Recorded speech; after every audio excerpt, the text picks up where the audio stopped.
The gavel came down with a sharp crack that echoed through the courthouse steps, sealing a fate that would change 3 lives forever. What started as a debt collection would become something no one in Millbrook County had ever witnessed before. Before we jump back in, tell us where you're tuning in from, and if this story touches you, make sure you're subscribed, because tomorrow I've saved something extra special for you. The morning sun cast long shadows across the courthouse square as wagons and riders gathered for what the townspeople grimly called Settling Day. It was the 3rd Tuesday of September, 1887, and the air carried the crisp promise of autumn alongside something heavier, the scent of desperation that clung to foreclosure auctions like smoke to wool. Margaret Sullivan stood on the courthouse steps, her back straight, despite the weight pressing down on her shoulders. In her arms, she held her 6-month-old twins, Rebecca and Samuel, their small faces flushed from the morning chill. The babies had been fussing since dawn, sensing perhaps the tension that radiated from their mother's rigid frame.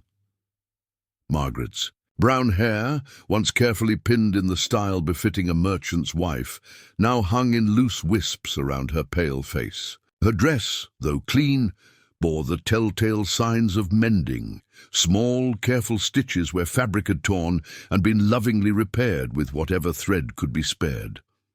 The crowd gathered below buzzed with the uncomfortable energy of vultures circling carrion. These weren't necessarily cruel people, but hardship had a way of hardening hearts, and everyone knew that Margaret's misfortune might mean their opportunity. Farmers counted coins in their pockets, calculating how much they could afford for household goods. Merchants eyed the inventory that would soon be available.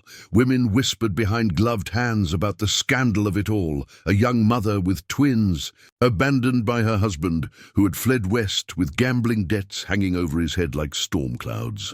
Sheriff Coleman climbed the courthouse steps with the heavy tread of a man who had performed this duty too many times. His weathered face bore no expression as he unfolded the legal documents, but those who knew him well could see the tightness around his eyes. He had daughters of his own, and the sight of Margaret standing there with her babies made his stomach turn. Still, the law was the law, and debts were debts. By order of the Millbrook County Court, Sheriff Coleman's voice boomed across the square, the following property and assets of the Sullivan household will be sold at public auction to satisfy outstanding debts in the amount of $237.43. The deed. The precise sum fell like a stone into still water, creating ripples of murmurs throughout the crowd. Margaret closed her eyes briefly, feeling the ground seem to shift beneath her feet. $237. It might as well have been 2,000. When her husband Daniel had left 3 months ago, he had taken not only their savings, but also their hope. The note he left was brief, almost businesslike in its cruelty. The gambling debts are too much. I can't face it. You're stronger than me, Maggie. You'll find a way. She had crumpled that note and burned it in the fireplace, watching the words curl and blacken until nothing remained but ash and the bitter taste of abandonment. The auctioneer, a thin man named Jeremiah Pike, who traveled from county to county conducting these grim proceedings, stepped forward with his leather-bound ledger. His voice carried the practiced efficiency of someone who had learned to distance himself from the human cost of his profession. We'll begin with household goods and furnishings, he announced, gesturing toward the pile of belongings that had been carried from the small house Margaret and Daniel had called home. One by one, the pieces of Margaret's life were held up for inspection and sold to the highest bidder. The rocking chair where she had nursed her babies through countless sleepless nights went for $3 to Mrs. Henderson, who avoided Margaret's eyes as she claimed her purchase. The kitchen table, scarred with knife marks from years of meal preparation, sold for $2. The quilt that Margaret's mother had sewn as a wedding gift, the one that had taken 3 years to complete with its intricate star pattern, was examined by rough hands and deemed worth only 50 cents. Samuel began to cry, a thin wail that cut through the methodical drone of the auction. Margaret bounced him gently, whispering soft words that seemed to disappear into the morning air. "Shh, sweet boy," she murmured. "Mama's here. Mama's still here." But even as she spoke the words, she wondered for how much longer that would be. "True!" The crowd pressed closer as the auctioneer moved through the inventory. Margaret's sewing machine, the one she had hoped to use to earn money taking in piecework, brought $12. Her husband's tools, abandoned in his hasty departure, were snatched up by eager bidders who saw opportunity in quality craftsmanship. The family Bible, with its carefully recorded births and deaths going back 3 generations, sat unclaimed until the local preacher purchased it for 25 cents, more out of kindness than necessity. As the pile of possessions dwindled, Margaret felt pieces of herself being carved away and scattered to strangers. Each item carried memories that the buyers would never know or care about. The chipped teacup that had belonged to her grandmother, the one she'd been saving for special occasions that would now never come. The wooden spoon, worn smooth by her mother's hand, and then her own, had stirred countless pots of soup and bowls of cornbread batter. These weren't just objects being sold, they were the physical manifestations of a life built with love and hope, now reduced to dollar amounts in a stranger's ledger. Rebecca stirred in Margaret's other arm, her tiny fist uncurling to reveal fingers no bigger than flower stems. The baby's eyes opened, dark blue like her father's, and for a moment Margaret felt a stab of pain so sharp it nearly doubled her. Over. How could Daniel have looked into these same eyes and chosen to walk away? How could he have held these perfect, helpless creatures and decided that his shame was greater than their need? The morning stretched on with relentless efficiency. Margaret's wedding dress, carefully preserved in lavender and tissue paper, sold for $4 to a young woman who giggled as she examined the lace. The iron skillet that had fed the family every morning was claimed by a farmer's wife, who tested its weight with approving nods. Even Margaret's small collection of books, volumes of poetry, and a few novels that had been her escape during the long winter evenings, were bundled together and sold for $50.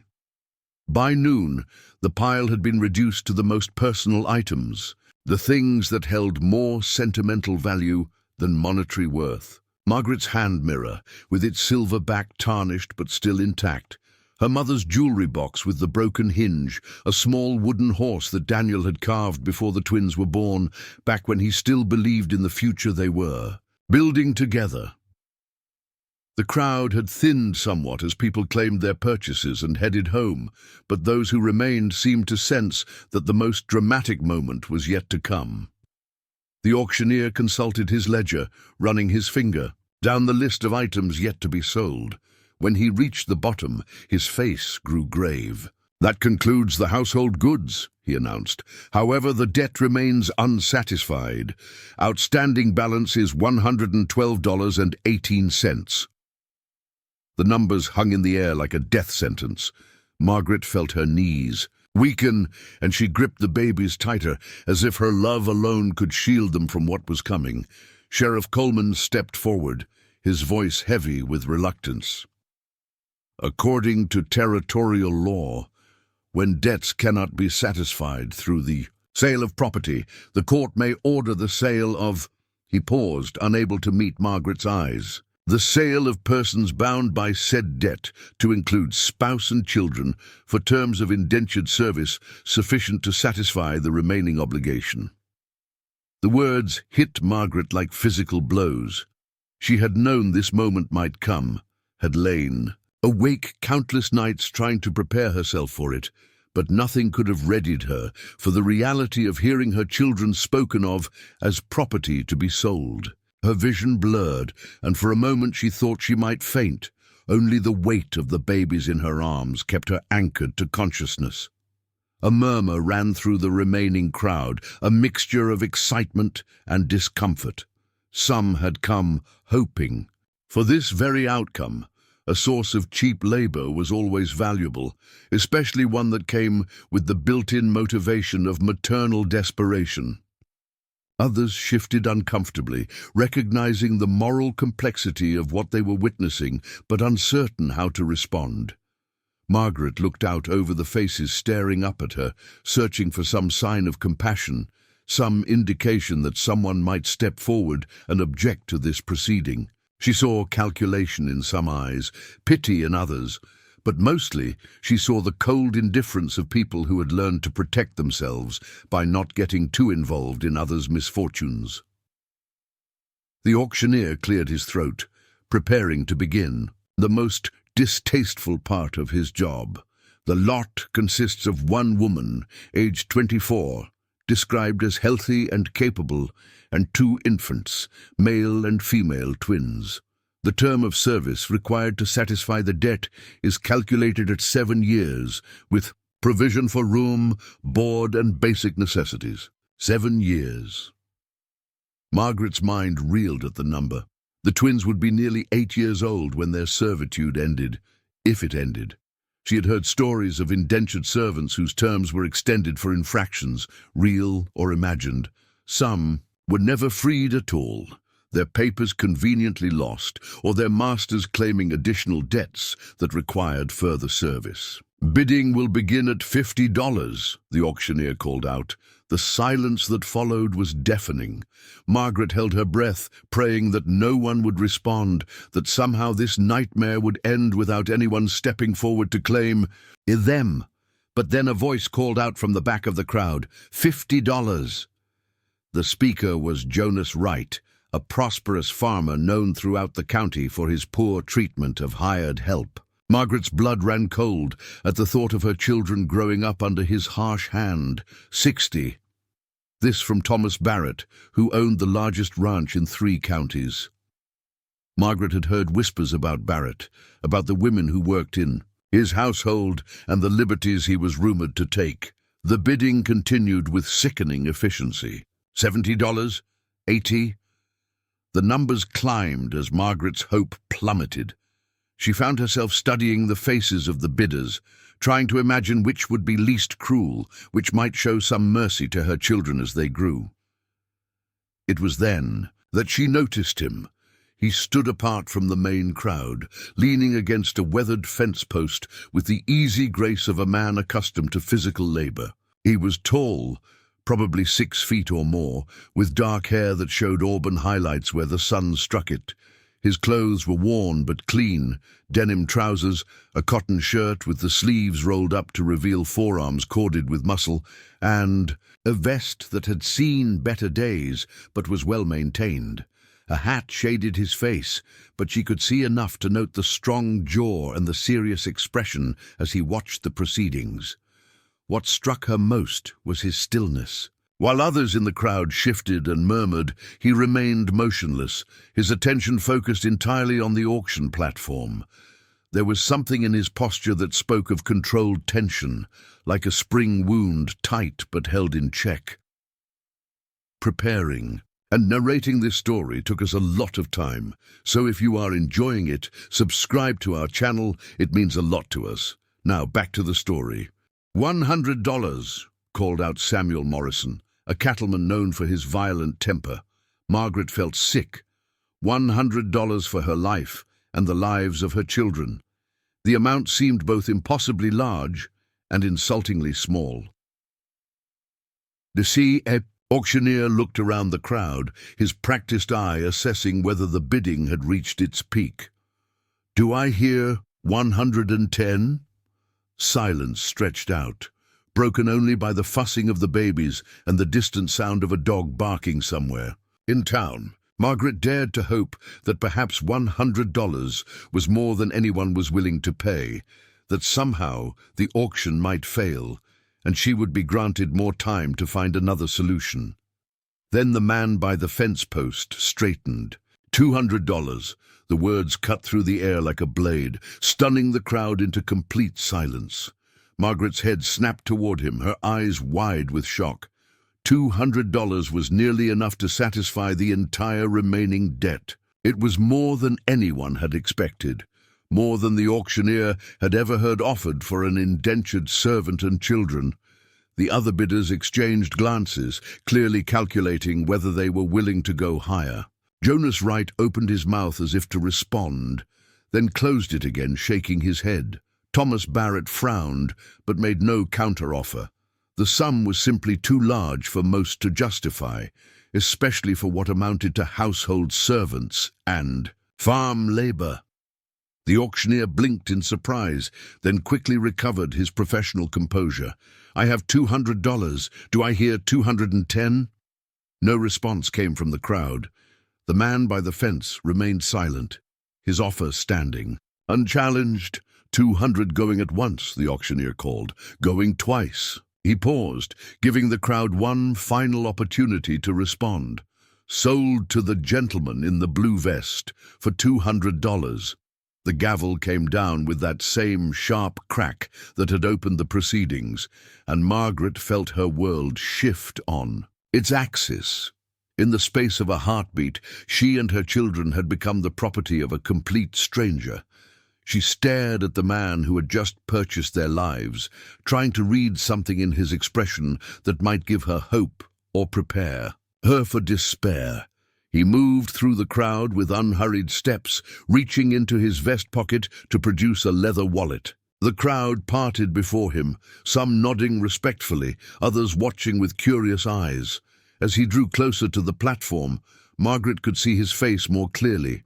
He appeared to be in his early 30s, with grey eyes that seemed older than his years, and a mouth set in a firm line that revealed nothing of his thoughts.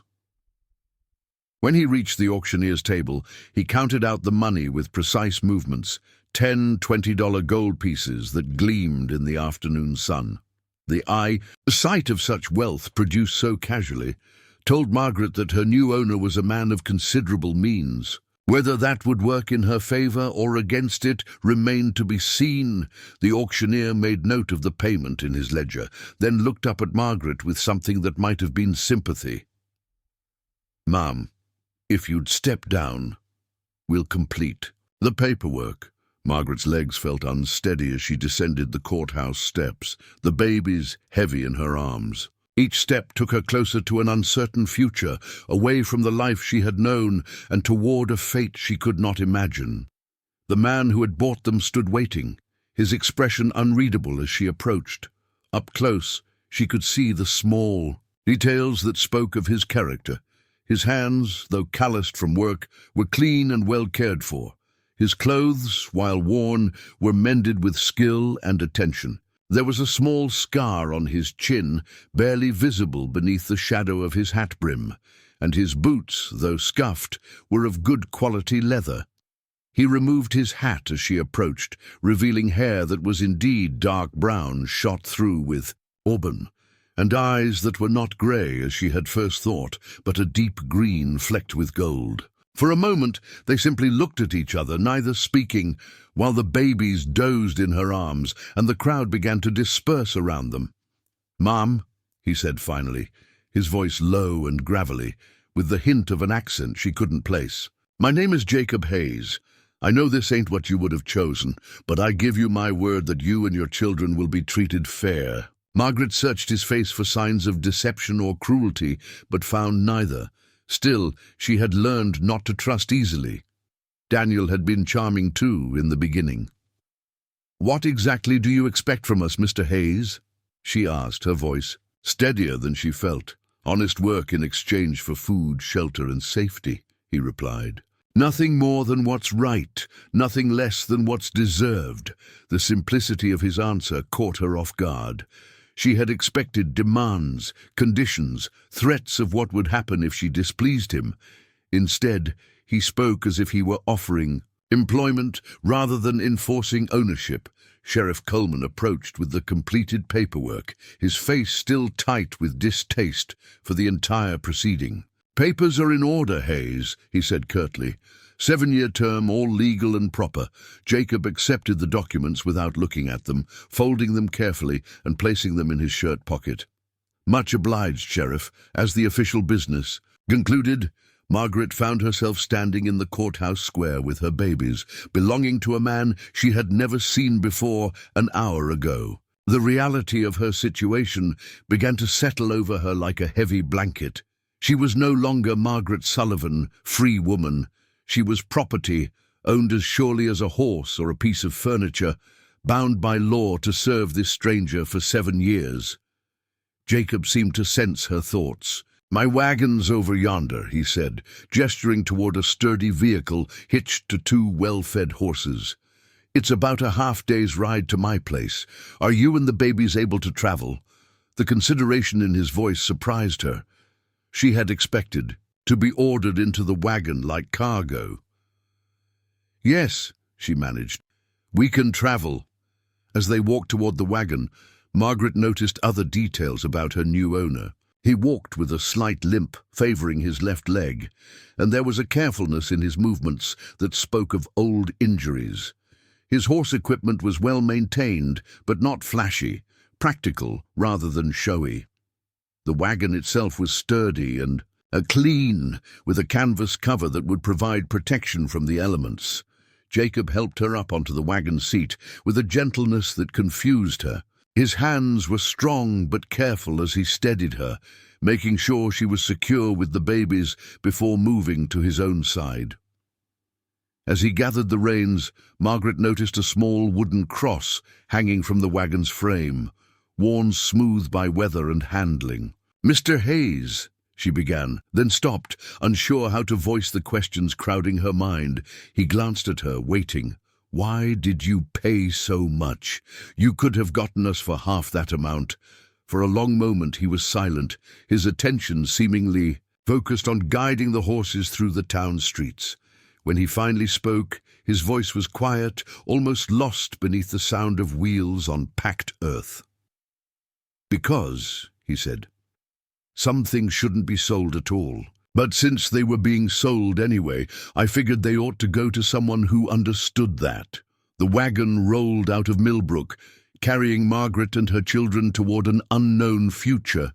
Behind them, the courthouse grew smaller, until it disappeared entirely, taking with it the last remnants of the life she had known. Ahead lay only uncertainty, and the quiet presence of the man who now owned their lives but had spoken of fairness and understanding. As the familiar buildings of town gave way to open countryside, Margaret held her babies close and tried not to think about the 7 long years stretching out before them. Instead, she found herself stealing glances at Jacob Hayes, searching for clues about the man who had just changed their destiny with a simple bid at a public auction. The afternoon sun slanted through the canvas cover, casting shifting patterns of light and shadow across the wagon bed, and Margaret Sullivan, now bound in service to a stranger, began the next chapter of a story she had never wanted to write. The wagon wheels carved deep ruts through the dusty road as they left the last traces of civilization behind. Margaret shifted uncomfortably on the hard wooden seat, adjusting Rebecca's position in her arms, while Samuel dozed against her shoulder. The rhythmic creaking of the wagon and the steady clip-clop of horse hooves created a hypnotic soundtrack. To her racing thoughts, Jacob Hayes drove with the confidence of a man who knew these roads intimately. His hands held the reins with practiced ease, occasionally clicking his tongue to encourage the horses when the terrain grew more challenging. The silence between them stretched like a taut wire, heavy with unspoken questions and unvoiced fears. The landscape gradually transformed from the neat boundaries of town lots to rolling hills dotted with oak groves and wild grass that swayed in the afternoon breeze. Cattle grazed in distant pastures, their lowing carried on the wind like mournful songs. Margaret had never travelled this far from Millbrook, and each mile took her deeper into unfamiliar territory. "How much farther?" she finally asked, her voice barely audible above the wagon sounds. "Another 3 hours, maybe 4 if we stop to rest the horses," Jacob replied without turning his head. "There's a creek about an hour ahead, where we can water them and stretch our legs." Margaret nodded, though he couldn't see the gesture. She found herself studying his profile, trying to decipher the man who had just purchased her family's future. His jaw was set in concentration, but not with the hardness she might have expected from someone who bought human beings at auction. Instead, there was something almost thoughtful in his expression, as if he were working through a complex problem in his mind. The babies had been remarkably quiet during the journey, lulled by the motion of the wagon. But as the afternoon wore on, Samuel began to fuss, his small face scrunching with discomfort. Margaret recognized the signs. He was hungry, and her own body reminded her that she hadn't eaten since dawn. "The baby needs to nurse," she said quietly, heat rising to her cheeks at having to discuss such intimate matters with a stranger. Jacob immediately began pulling the wagon to the side of the road, guiding the horses beneath the shade of a massive cottonwood tree. "Course," he said simply, "take your time." He climbed down from the wagon seat with that careful movement she had noticed before, favoring his left leg. Without being asked, he began unhitching the horses, giving them access to a small stream that bubbled nearby. The consideration struck Margaret as unexpected. Most men would have grumbled about the delay or demanded she wait until they reached their destination. Margaret positioned herself in the back of the wagon, using the canvas cover to create privacy. As Samuel latched on eagerly, she felt some of the tension leave her shoulders. At least for this moment, she could provide what her children needed. Rebecca stirred in her makeshift bed of blankets, and Margaret prepared to feed her as well. From outside the wagon, she could hear Jacob moving around, the sound of his boots on gravel, the gentle words he spoke to the horses as he tended them. There was something soothing about the ordinary nature of these sounds, a reminder that despite the extraordinary circumstances, some things remained normal and predictable. "Ma'am," Jacob's voice came from a respectful distance. "I've got some bread and cheese if you're hungry. Nothing fancy, but it's filling." Margaret's stomach clenched with hunger at the mention of food, but she hesitated. Accepting his kindness felt like acknowledging her helplessness, yet refusing it would be foolish pride that might harm her children. "That would be appreciated," she said finally. When she emerged from the wagon, she found that Jacob had spread a small blanket on the ground and laid out a simple meal. The bread looked fresh, the cheese was a pale yellow that suggested good quality, and there was even a small jar of what appeared to be preserves. He sat several feet away, giving her space while making it clear the food was for her. "Where did this come from?" she asked, settling onto the blanket with the babies. "Town bakery. Picked it up before the auction." He paused, then added, "Figured whoever ended up coming home with me might be hungry for the trip." The casual way he said it sent a chill through Margaret. "Whoever ended up coming home with me." As if purchasing human beings was a routine errand, like buying supplies or livestock. Yet his actions contradicted the coldness those words implied. He had thought ahead to her comfort, her needs. She ate, slowly, savoring each bite. The bread was indeed fresh, with a slightly sweet flavor that spoke of honey in the dough. The cheese was sharp and satisfying, and the preserves turned out to be blackberry, tart and rich on her tongue. It was the first decent meal she had eaten in weeks, and her body responded with grateful relief. Jacob remained silent during her meal, his attention seemingly focused on the horses, but Margaret caught him glancing her way occasionally, and she sensed he was ensuring she had what she needed without making her feel observed or judged. "Mr. Hayes," she began, then stopped, uncertain how to phrase her question. "Just Jacob's fine," he said quietly. "What's on your mind? What kind of work will you expect from me?" The question had been burning in her thoughts since leaving town. "I mean, specifically. I've heard stories about what some men expect from women in my position." Jacob's jaw tightened almost imperceptibly. When he spoke, his voice carried an edge she hadn't heard before. "You'll help with cooking, cleaning, maybe some sewing if you're skilled at it. Garden work when the season comes, ordinary household tasks.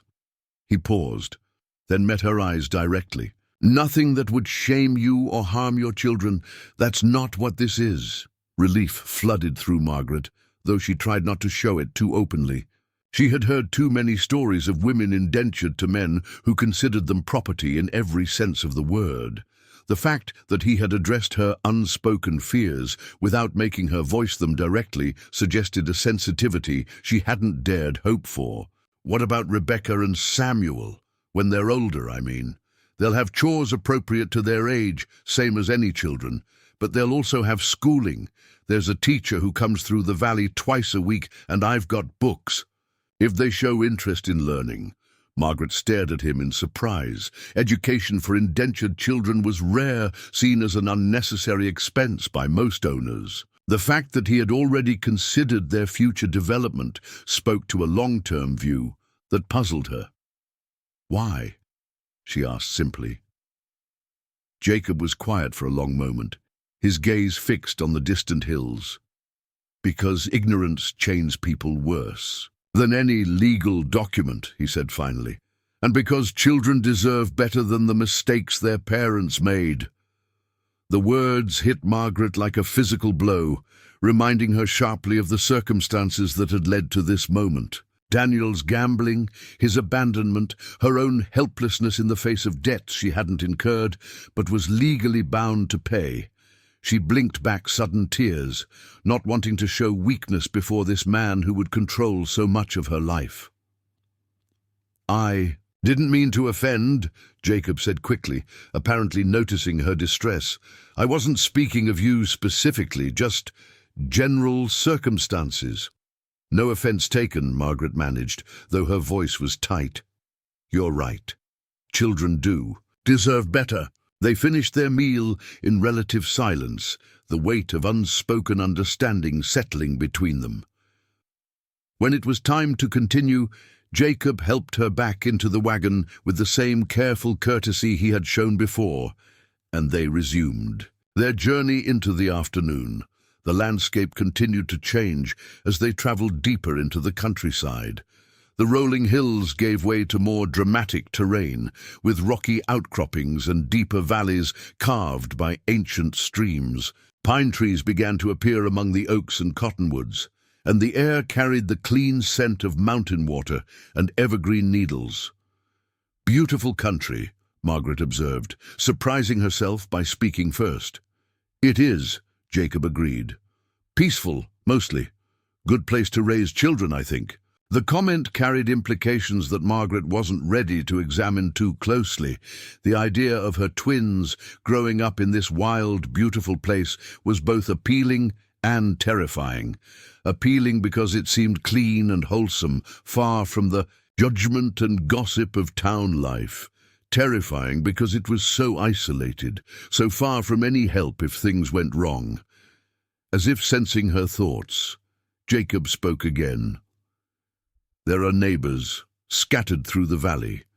Good people, for the most part. The Hendersons have a spread about 5 miles south, and the Martinez family runs cattle on the North Ridge. Doctor comes through once a month, more often if there's a need." The information was clearly meant to reassure her, and Margaret found herself grateful for his consideration. Many men wouldn't have bothered to explain anything about their destination or the surrounding community. The fact that he was trying to prepare her suggested either unusual kindness or careful manipulation. She wasn't sure which, and that uncertainty kept her on edge. The sun was beginning to sink toward the western peaks when they finally created a rise, and Margaret got her first glimpse of what would be her home for the next 7 years. The valley spread out below them like a green bowl, with a silver ribbon of creek winding through its center. Scattered across the valley floor were neat fields, some planted with crops she couldn't identify from this distance, others lying fallow. And for the season, the house itself sat on a gentle slope overlooking the creek, and Margaret felt her breath catch in surprise. She had expected a rough cabin, or perhaps a simple farmhouse. Instead, she saw a substantial 2-story structure built of honey-colored stone and dark timber. A wide porch wrapped around the front and one side, and multiple chimneys suggested fireplaces in several rooms. Outbuildings dotted the immediate area, a large barn, what appeared to be a bunkhouse, several smaller structures whose purposes she couldn't guess. "It's bigger than I expected," she said without thinking. Jacob's mouth quirked in what might have been the beginning of a smile. "My father started building it, and I finished after he passed. Probably bigger than one man needs, but—" He shrugged, leaving the sentence unfinished.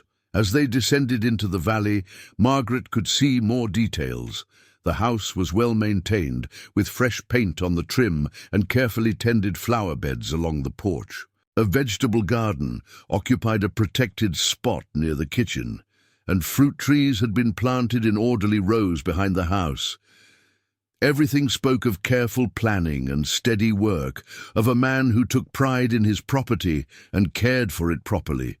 A dog emerged from the barn as they approached, a large, shaggy animal of indeterminate breed that barked once in greeting before settling into a welcoming trot alongside the wagon. Jacob whistled softly, and the dog immediately fell silent, and though its tail continued wagging. "That's Bear," Jacob said. "He's friendly, just likes to announce visitors." The wagon pulled to a stop in front of the house, and Margaret felt her stomach tighten with nervous anticipation. This was it, the moment when she would enter her new life, cross the threshold from freedom into servitude. The babies stirred. As the motion stopped and Samuel began to fuss softly, Jacob climbed down and came around to help her from the wagon. His hands were steady and warm as he assisted her, careful not to jostle the babies. For a moment, they stood together in the fading light, the weight of the moment settling around them like dust. "Welcome home," Jacob said quietly, and something in his tone made Margaret look at him sharply. There was no triumph in his voice, no satisfaction at having acquired new property. Instead, she heard something that sounded almost like regret, as if he wished the circumstances could have been different. The front door opened, and an elderly woman emerged onto the porch. She was small and round, with silver hair pinned in a neat bun and kind eyes that crinkled at the corners. Her dress was simple but well made, and she wore an apron dusted with what appeared to be flour. "About time you got back," the woman said, though her tone was affectionate rather than scolding. "I was starting to worry." Her gaze moved to Margaret, and the babies, and her expression softened immediately. "Oh, the poor dears, they must be exhausted from the journey." "Margaret, this is Mrs. Chen," Jacob said. "She helps with the house and cooking. Elena, this is Margaret Sullivan and her twins, Rebecca and Samuel." Mrs. Chen hurried down the porch steps with surprising agility for her age. Come inside," she said, reaching out as if to take one of the babies. "You must be tired and hungry. I've got soup warming and fresh bread cooling." Margaret hesitated, uncertain about allowing a stranger to handle her children. But Mrs. Chen's manner was so naturally maternal, so genuinely welcoming, that she found herself relaxing slightly. "It's all right," Jacob said softly, noticing her hesitation. Eleanor's raised 6 children of her own and helped with a dozen grandchildren. "She's got gentle hands." Mrs. Chen beamed at the compliment. 30 years I've been taking care of babies," she said proudly. "Never lost one yet, and don't plan to start now." Margaret allowed the older woman to take Rebecca, watching carefully as Mrs. Chen expertly cradled the baby and began making soft cooing sounds. Rebecca, who had been fussy moments before, immediately settled against the warm, comfortable embrace. "She's got the touch," Jacob observed. "Babies always calm right down for her." As they moved toward the house, Margaret found herself taking in more details. The porch was furnished with sturdy wooden chairs and a small table, suggesting this was a place where people actually sat and relaxed. Wind chimes hung from the eaves, their gentle music adding to the peaceful atmosphere. Hanging baskets filled with late-season flowers added splashes of color, and everything looked cared for and welcoming. The interior of the house exceeded Margaret's expectations even more than the exterior had. The front hall was spacious and well lit, with polished wooden floors and walls painted a warm cream color. A staircase with a carved banister led to the second floor, and doorways opened onto what appeared to be a parlor and dining room. Mrs. Chen led them directly to the kitchen, a large, comfortable room that clearly served as the heart of the house. A massive iron stove dominated one wall, with copper pots hanging from hooks nearby. A large wooden table occupied the center of the room, scarred from years of use but scrubbed clean. Windows on two walls let in the last of the day's light, and oil lamps were already lit to supplement the fading, natural illumination. "Sit, sit," Mrs. Chen commanded, indicating chairs at the table. "You look ready to fall over, and these babies need proper feeding." Margaret sank gratefully into the offered chair, suddenly aware of how exhausted she was. The emotional strain of the day, combined with the physical demands of traveling with two infants, had drained her completely. The warmth of the kitchen and the smell of cooking food made her feel almost dizzy with relief.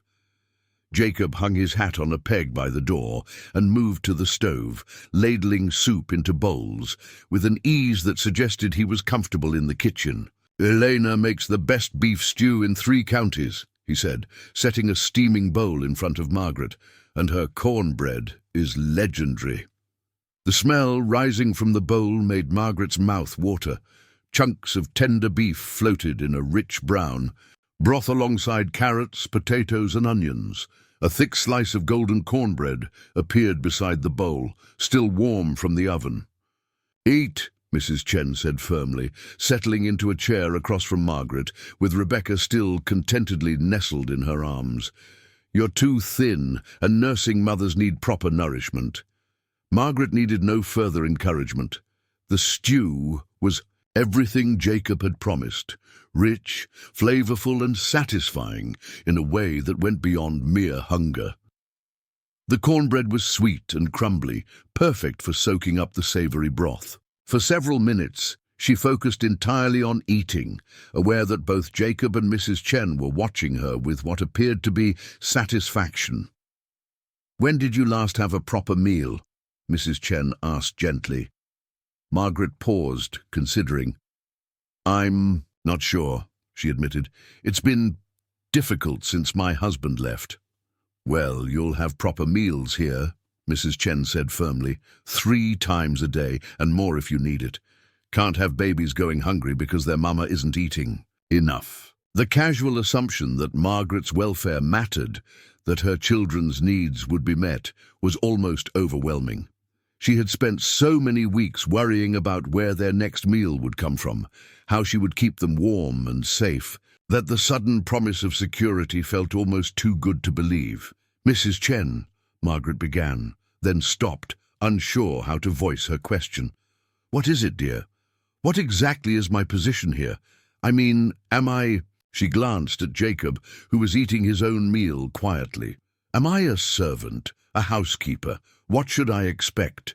Mrs. Chen and Jacob exchanged a look that Margaret couldn't interpret. Finally, Mrs. Chen spoke. "You're a woman who needs a safe place to raise her children," she said simply. "And this house needs someone who cares about making it a proper home. Seems like a good match to me." The non-answer was both frustrating and oddly comforting. Margaret sensed that her role here would be defined more by circumstances and relationships than by legal documents or formal arrangements. Whether that would work in her favor remained to be seen. Samuel began to fuss, and Margaret prepared to nurse him again. Mrs. Chen immediately stood. "There's a rocking chair in the parlor that's perfect for feeding babies," she said, "much more comfortable than these kitchen chairs." As Margaret settled into the suggested chair, a beautiful piece with carved arms and a gentle motion, she found herself looking around the parlor with growing curiosity. The room was furnished with obvious care, comfortable without being fancy. Books lined one wall, their leather bindings suggesting they were well read rather than merely decorative. A piano occupied one corner, its bench pushed back as if someone had recently been playing. "Do you play?" Jacob asked, noticing her gaze. "A little," Margaret admitted. "I used to play for the children at school for their exercises." "Feel free to use it whenever you like," he said. "It's been quiet too long." The casual offer struck Margaret as significant. Piano playing was hardly a necessary household skill, and the fact that he was offering her access to such a luxury suggested a level of respect she hadn't expected. As Samuel nursed contentedly, and Rebecca dozed in Mrs. Chen's experienced arms, Margaret found herself beginning to relax for the first time in months. The house was warm and comfortable, the food had been excellent, and both Jacob and Mrs. Chen had treated her with a kindness that seemed genuine rather than calculated.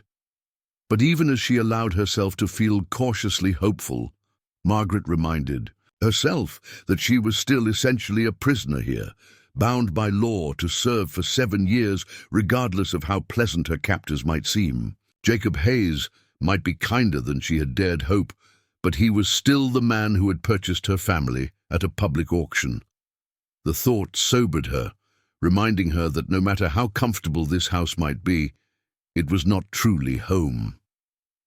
Home was something she would have to build again somehow, 7 years in the future, when her debt was finally paid and her freedom restored. For now, though, she would focus on keeping her children safe and healthy. Everything else could wait for tomorrow. The first week at Jacob's ranch passed in a blur of adjustment and discovery. Margaret found herself settling into routines she never could have imagined during those desperate days before the auction. Each morning began with the soft grey light of dawn filtering through the windows of the small bedroom Jacob had assigned to her and the twins on the second floor. The room itself had been a revelation. When Mrs. Chen had led her upstairs that first evening, Margaret had expected to find servants' quarters, a cramped space with minimal furnishings. Instead, she discovered a comfortable chamber with a large bed, a sturdy crib that had clearly been hastily assembled for the twins, and even a small writing desk positioned near the window. Delicate curtains framed the view of the valley, and a braided rug covered the polished wooden floor. "Jacob had me set this up special," Mrs. Chen had explained, smoothing the quilt that covered the bed. "Figured you'd need proper space for yourself. And the little ones." Now, a week later, Margaret had grown accustomed to waking to the sound of Jacob's boots on the stairs as he headed out for morning chores. He was invariably quiet, clearly making an effort not to disturb the household, but Margaret had always been a light sleeper. She would lie still, listening to his careful footsteps, the soft creak of the front door opening and closing, and then the gradually fading sound of his voice as he greeted the animals in the barn. By the time she made her way downstairs with the twins, Mrs. Chen would already be bustling around the kitchen, preparing breakfast with an efficiency that spoke of decades of practice. The older woman had taken to the babies with an enthusiasm that bordered on proprietary, constantly offering to hold them, feed them, or simply admire their various expressions and movements. "Rebecca's got her mama's eyes," Mrs. Chen would declare, bouncing the baby on her hip while stirring eggs with her free hand. "But Samuel's got that stubborn chin that says he'll be a handful when he's older." Margaret had initially felt territorial about such comments, protective of her role as the twins' mother. But as the days passed, she began to appreciate having another woman around who understood the constant demands of caring for infants. Mrs. Chen never overstepped, never tried to take over completely, but she was always there with an extra pair of hands or a suggestion born of experience. The household dynamics were unlike anything Margaret had expected. In her limited experience with domestic service, she had imagined a strict hierarchy, clear divisions between family and servants, formal protocols that governed every interaction. Instead, she found herself part of what felt almost like an extended family, albeit one with unusual origins. Jacob treated her with a courtesy that never wavered, but there was something careful about his interactions, as if he were constantly mindful of the power imbalance between them. He never issued orders in the traditional sense, instead phrasing requests as suggestions or asking if she might be willing to help with various tasks. When she offered to take on additional responsibilities beyond what he had originally outlined, he would hesitate, seeming to weigh whether accepting would be taking advantage of her situation. The work itself was demanding but not unreasonable. Margaret found herself responsible for much of the indoor maintenance, cleaning, laundry, mending, and assisting Mrs. Chen with cooking. The house was large enough that keeping it properly maintained required constant attention, but it was also well designed and furnished with quality items that made the work easier than it might have been. She discovered that Jacob had been living somewhat spartanly before her arrival. Many of the rooms had been closed off, their furniture covered with sheets, as if he had been occupying only the essential spaces. Her presence seemed to have prompted a gradual reopening of the house, room by room, as if her domestic efforts were breathing life back into spaces that had been dormant. The laundry alone was a revelation. Jacob owned far more clothes than she had initially realized, but many of them showed signs of clumsy mending or had been allowed to accumulate small tears and loose buttons. His attempts at self-sufficiency had clearly been adequate for basic needs, but lacking in the finer details that made the difference between merely functional and genuinely comfortable. "Man's been living like a bachelor for too long," Mrs. Chen observed one afternoon as Margaret worked through a pile of mending. "Good thing you've got skilled hands. Some of these shirts were about ready to fall apart." Margaret found satisfaction in restoring Jacob's clothing to proper condition. There was something deeply gratifying about taking a shirt with a torn seam or a missing button and making it whole again. It felt like contributing something meaningful, using skills she had developed over years of marriage and motherhood to create value. The evenings were perhaps the most surprising aspect of her new life. After supper, when the dishes were cleared and the kitchen set to rights, Jacob would often linger at the table with a cup of coffee, clearly in no hurry to retreat to his own pursuits. Sometimes he would read aloud from newspapers or magazines that arrived sporadically through the mail, sharing news from the outside world with Margaret and Mrs. Chen.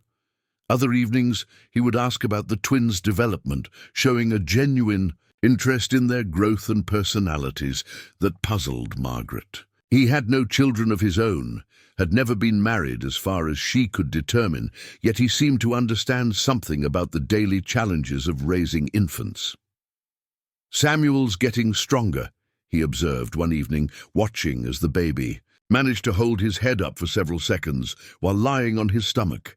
"Soon he'll be rolling over, getting into everything." "You seem to know a lot about babies for a bachelor," Margaret replied, immediately regretting the personal nature of the comment. Jacob's expression grew distant. "Had a sister," he said quietly. "Helped raise her children before." He trailed off, leaving the sentence unfinished. Margaret wanted to ask more, sensing there was a story behind his words, but something in his manner discouraged further inquiry. She was learning to read the subtle signs that indicated when Jacob was willing to share information about himself and when he preferred to keep his past private. The isolation of the ranch was both a blessing and a challenge. Margaret appreciated the privacy, the absence of curious neighbors and judgmental whispers that had plagued her final months in town. Here she could care for her children and go about her daily tasks without feeling constantly observed and evaluated. But the isolation also meant that her world had shrunk to the boundaries of Jacob's property. She was dependent on him for news from the outside world, for supplies, for any connection to the broader community. The feeling of being cut off from the life she had known was sometimes overwhelming, particularly during quiet moments when she allowed herself to think about the future. 7 years stretched ahead like an endless road.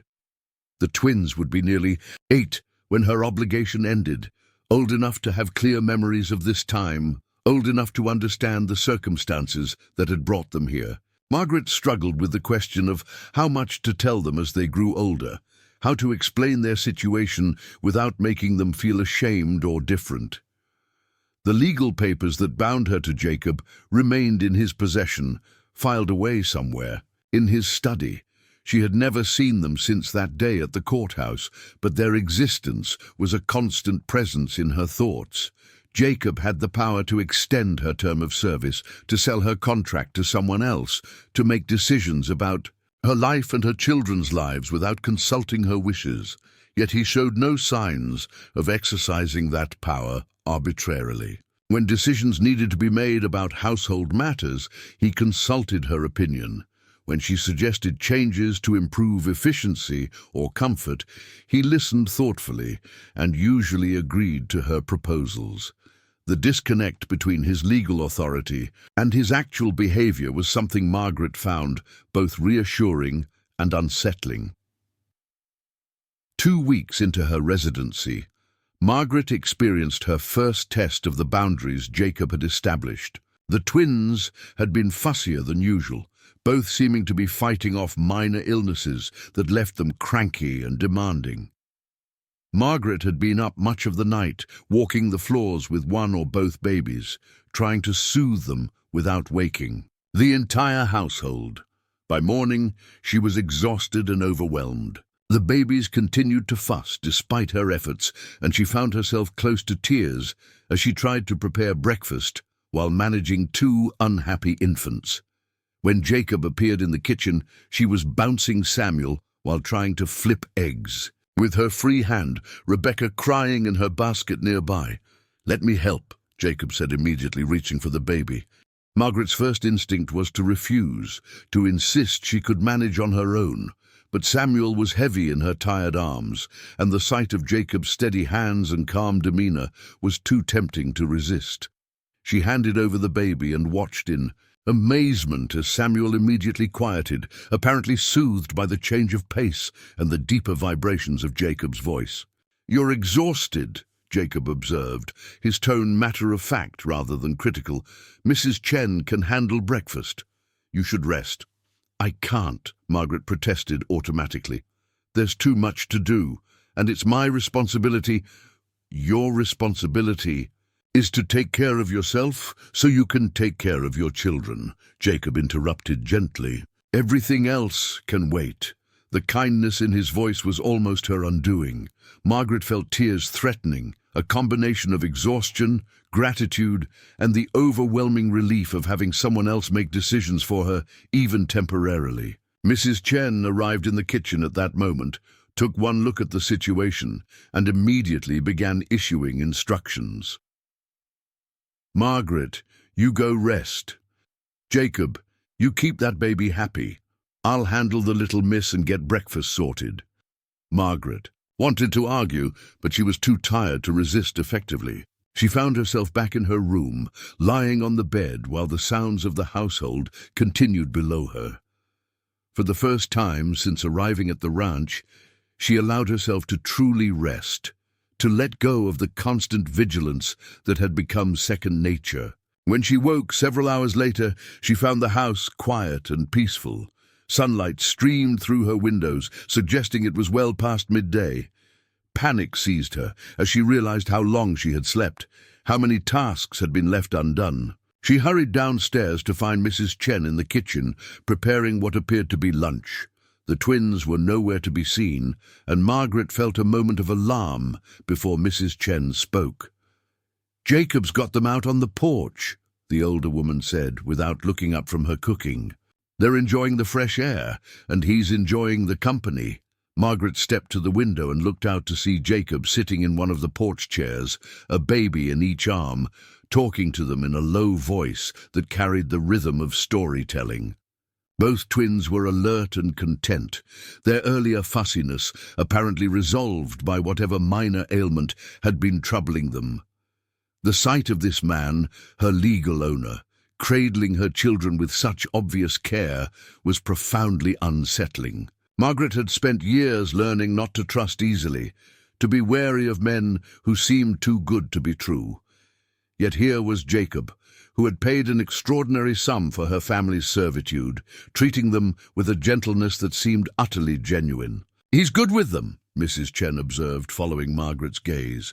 "Natural way with babies, always wondered why he never had any of his own." "What happened to his sister?" Margaret asked, remembering his earlier comment. "The one whose children he helped raise?" Mrs.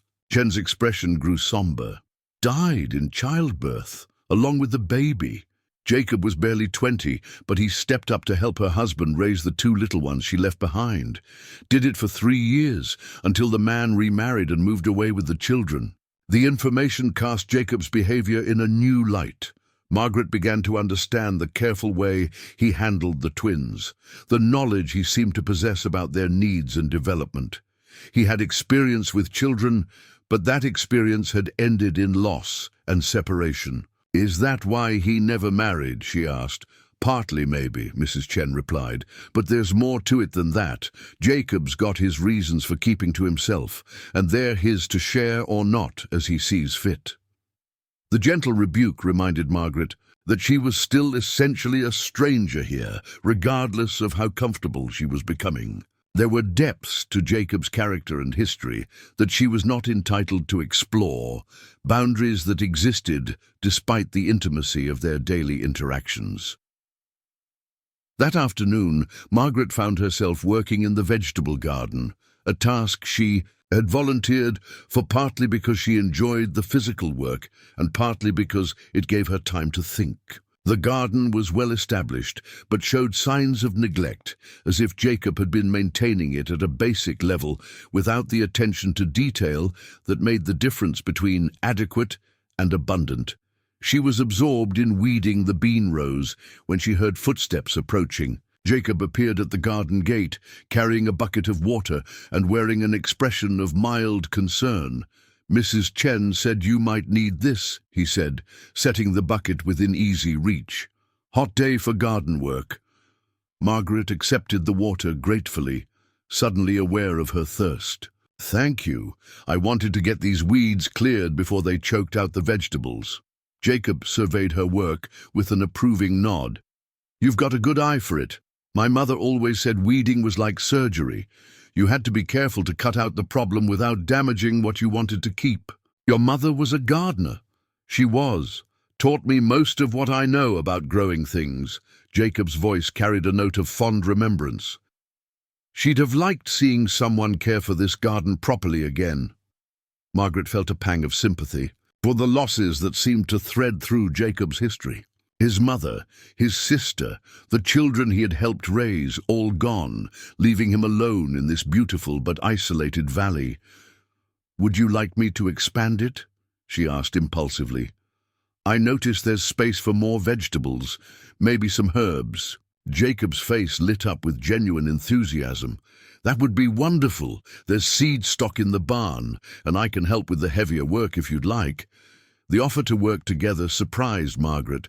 She had grown accustomed to Jacob maintaining a certain distance, treating her with respect but avoiding too much casual interaction. The prospect of collaborating on a project that would benefit the entire household felt like a shift in their relationship, though she wasn't sure exactly what it meant.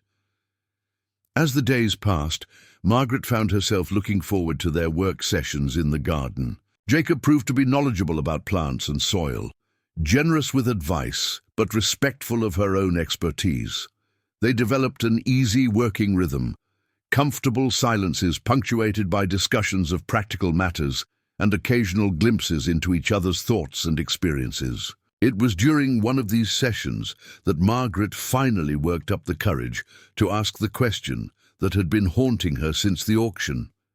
"Jacob," she began, then stopped, her hands busy with transplanting seedlings. "What's on your mind?" he asked, his attention focused on the furrow he was creating for a new row of carrots. "Why did you bid on us? I mean the real reason. You could have hired help for much less than you paid." Jacob's hands stilled, and for a moment Margaret thought he might not answer. When he finally spoke, his voice was quiet but steady. "Because I've been where you were," he said simply. "Not exactly the same circumstances, but close enough to understand what it feels like to have no choices left." Margaret waited, sensing there was more to the story. "My father died when I was 16, Jacob continued, his hands resuming their work with the soil. "Left debts that threatened to take everything, the ranch, the house, all of it. I had to indenture myself to a cattle baron in Colorado to pay what was owed." The revelation hit Margaret like a physical blow. She had never considered that Jacob might have personal experience with the kind of desperation that had driven her to the auction block. "How long?" she asked quietly. 5 years. I was 21 when I earned my freedom back." Jacob's voice carried the weight of old memories. "Came home to find the ranch barely holding together, but it was still mine. Took me 10 years to build it back up to what you see now." Margaret absorbed this information, trying to reconcile it with her image of Jacob as a prosperous landowner. The idea that he had once been in a position similar to her own changed everything about how she understood his motivations. "Is that why you treat us the way you do?" she asked. "Because you remember what it was like?" Jacob nodded slowly. "Partly, but also because I've had time to think about what I would have wanted during those years. Dignity, mostly. The chance to feel like a person rather than property." The conversation marked a turning point in Margaret's understanding of her situation. Jacob's kindness wasn't born of pity or calculated manipulation. It was rooted in empathy, in his own hard-won knowledge of what it meant to be bound to another person's will. As autumn deepened and the first frost threatened the garden, Margaret found herself settling into a rhythm of life that felt almost normal. The twins were thriving, growing stronger and more alert with each passing day. Mrs. Chen had become a surrogate grandmother, showering them with attention and treating Margaret like a beloved daughter-in-law rather than a servant. And Jacob. Jacob remained an enigma, but one she was beginning to understand. His careful kindness, his respect for her dignity, his genuine interest in her children's welfare, all of it made sense now that she knew his history. He was treating her family the way he had wished to be treated during his own years of bondage. The realization brought both comfort and a new kind of anxiety. If Jacob's kindness was genuine, if he truly intended to honor his promises about fair treatment, then her situation was far better than she had dared hope. But it also meant that she was beginning to care about his opinion of her, to value his approval in ways that complicated her desire to maintain emotional distance. 7 years was a long time, long enough for many things to change, for new relationships to form, for old wounds to heal or deepen. As Margaret tucked her children into their crib that night, she found herself wondering what kind of people they would all be when those 7 years were over, and what kind of life they would have built together in the meantime. The future remained uncertain, but for the first time since Daniel's abandonment, Margaret felt a cautious hope that it might hold possibilities she had never dared imagine. Detta. First snow of winter arrived on a Tuesday morning in late November, transforming the valley into a crystalline wonderland that took Margaret's breath away. She stood at the kitchen window, Rebecca balanced on her hip, while Samuel played contentedly on a blanket at her feet, watching the large, lazy flakes drift down from a pewter sky. "Beautiful, isn't it?" Mrs. Chen said, joining her at the window, with a steaming cup of coffee. "But it means we'll be properly snowed in for the next few months. Hope you're not one to get cabin fever."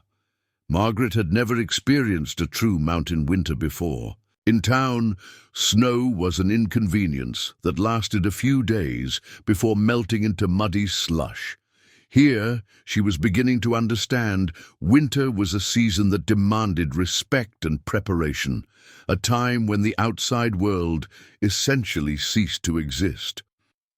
Jacob had been preparing for weeks, she now realized. The constant trips to town for supplies, the careful stockpiling of firewood, the late nights spent in the barn, winterizing equipment. All of it had been leading to this moment when the valley would be cut off from civilization until Spring's return. "How long will we be isolated?" Margaret asked, a flutter of anxiety stirring in her chest. "Depends on the year," Mrs. Chen replied pragmatically. "Could be February before we see anyone from town. Could be April. That's why Jacob always stocks up like he's provisioning for a siege." The reality of their isolation began to sink in as the snow continued throughout the day and into the evening. By the time Margaret prepared the twins for bed, nearly 6 inches had accumulated, and the wind had picked up, driving the flakes horizontally across the valley floor. She was nursing Samuel in the rocking chair when she heard Jacob's boots on the porch, stamping off snow before entering the house. His face was ruddy from the cold when he appeared in the parlor doorway, melting snow still clinging to his coat and hat. "Storm's settling in for the duration," he announced, unwinding a thick scarf from around his neck. "Animals are all secure, and I've brought in enough firewood to last the week. After that, we'll need to rely on what's stacked in the woodshed." Margaret felt a prickle of worry. What if we run short? Jacob's expression was reassuring.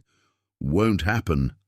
I've been cutting and splitting wood since September, got enough to last 3 winters if needed." He paused, studying her face. "You worried about being snowed in?" "I've never experienced anything like this," Margaret admitted. "In town, we could always get to the store, the doctor, other people if we needed help." "Different way of living out here," Jacob agreed, "but it has its compensations. Winter's the one time of year when the work slows down enough to actually enjoy the place." Over the following days, Margaret began to understand what Jacob meant. With outdoor work largely impossible and the constant demands of ranch life temporarily suspended, the household settled into a different rhythm. The pace was slower, more contemplative, with long evening hours spent around the fireplace and lazy morning conversations over coffee that stretched well past dawn. Jacob, freed from his usual dawn-to-dusk schedule, revealed new facets of his personality. He was an accomplished storyteller, with a seemingly endless repertoire of tales about his travels, his experiences during his years of indenture, and the colorful characters he had encountered along the way. Some evenings he would read aloud, from his collection of books, adventure novels, poetry, even technical treatises on farming and animal husbandry that he somehow made interesting through his commentary and insights.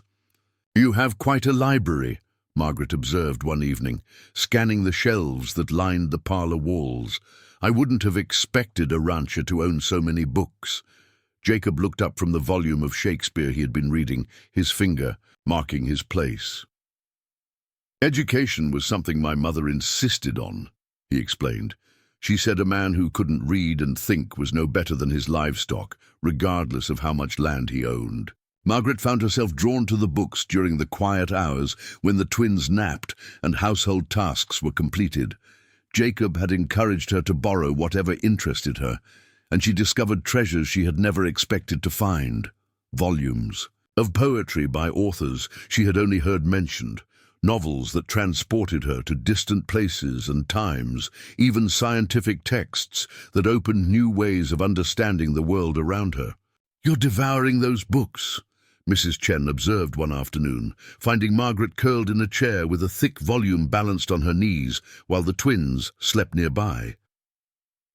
"I've never had access to so many books before," Margaret replied, reluctantly, marking her place. "It feels almost decadent to have so much time to read." "Jacob's mama would be pleased," Mrs. Chen said with a warm smile. "She always said this house needed someone who appreciated learning. Been too quiet for too long." The comment sparked Margaret's curiosity about Jacob's family, particularly his mother, who seemed to have been a significant influence on his character. She had gathered fragments of information over the months, references to his mother's garden, her insistence on education, her role in shaping his values, but the full picture remained elusive. That evening, as they sat around the fire after supper, Margaret ventured to ask more direct questions about Jacob's childhood.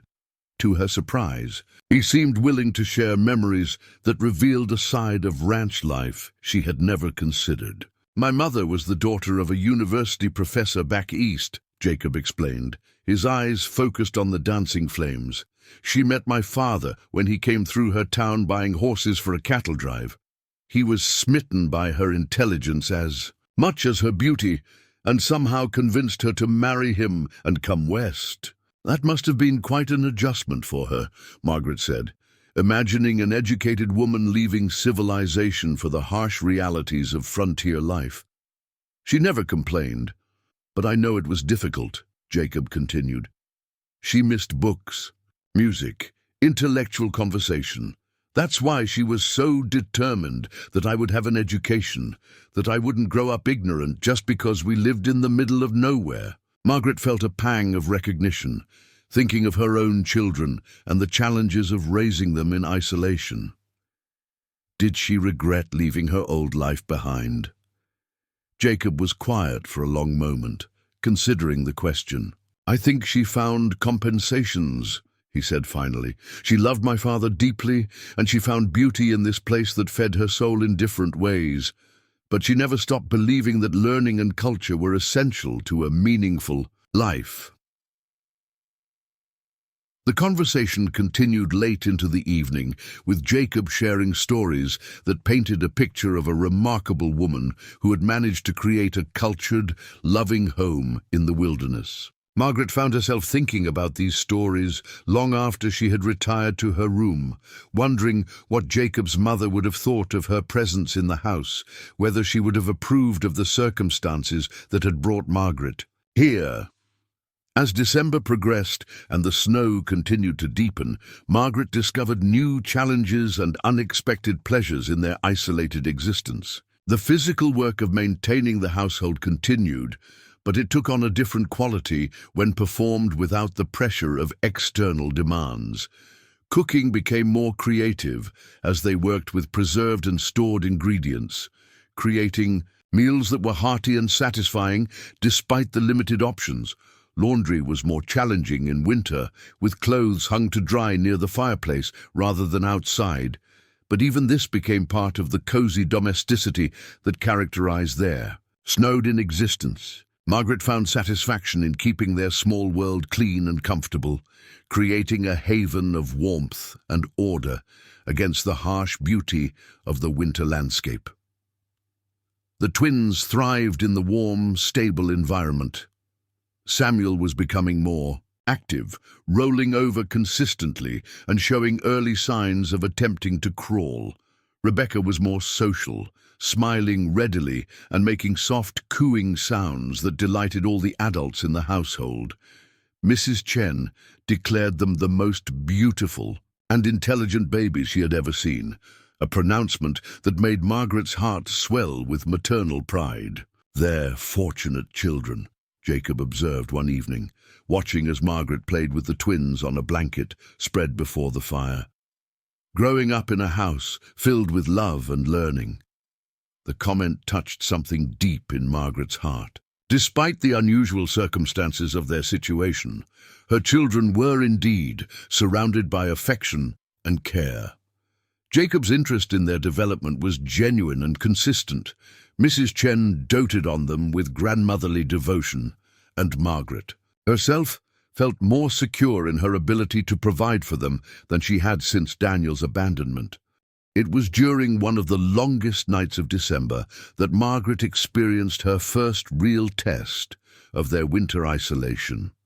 Samuel had been fussier than usual throughout the day, and by evening it was clear that he was running a fever. Margaret's maternal instincts kicked into high alert as she recognized the signs of illness in her baby. "He's burning up," she told Mrs. Chen, her voice tight with worry, "and he's not nursing properly." Mrs. Chen examined the baby with experienced hands, her expression growing serious. Fever, yes, but not dangerously high yet.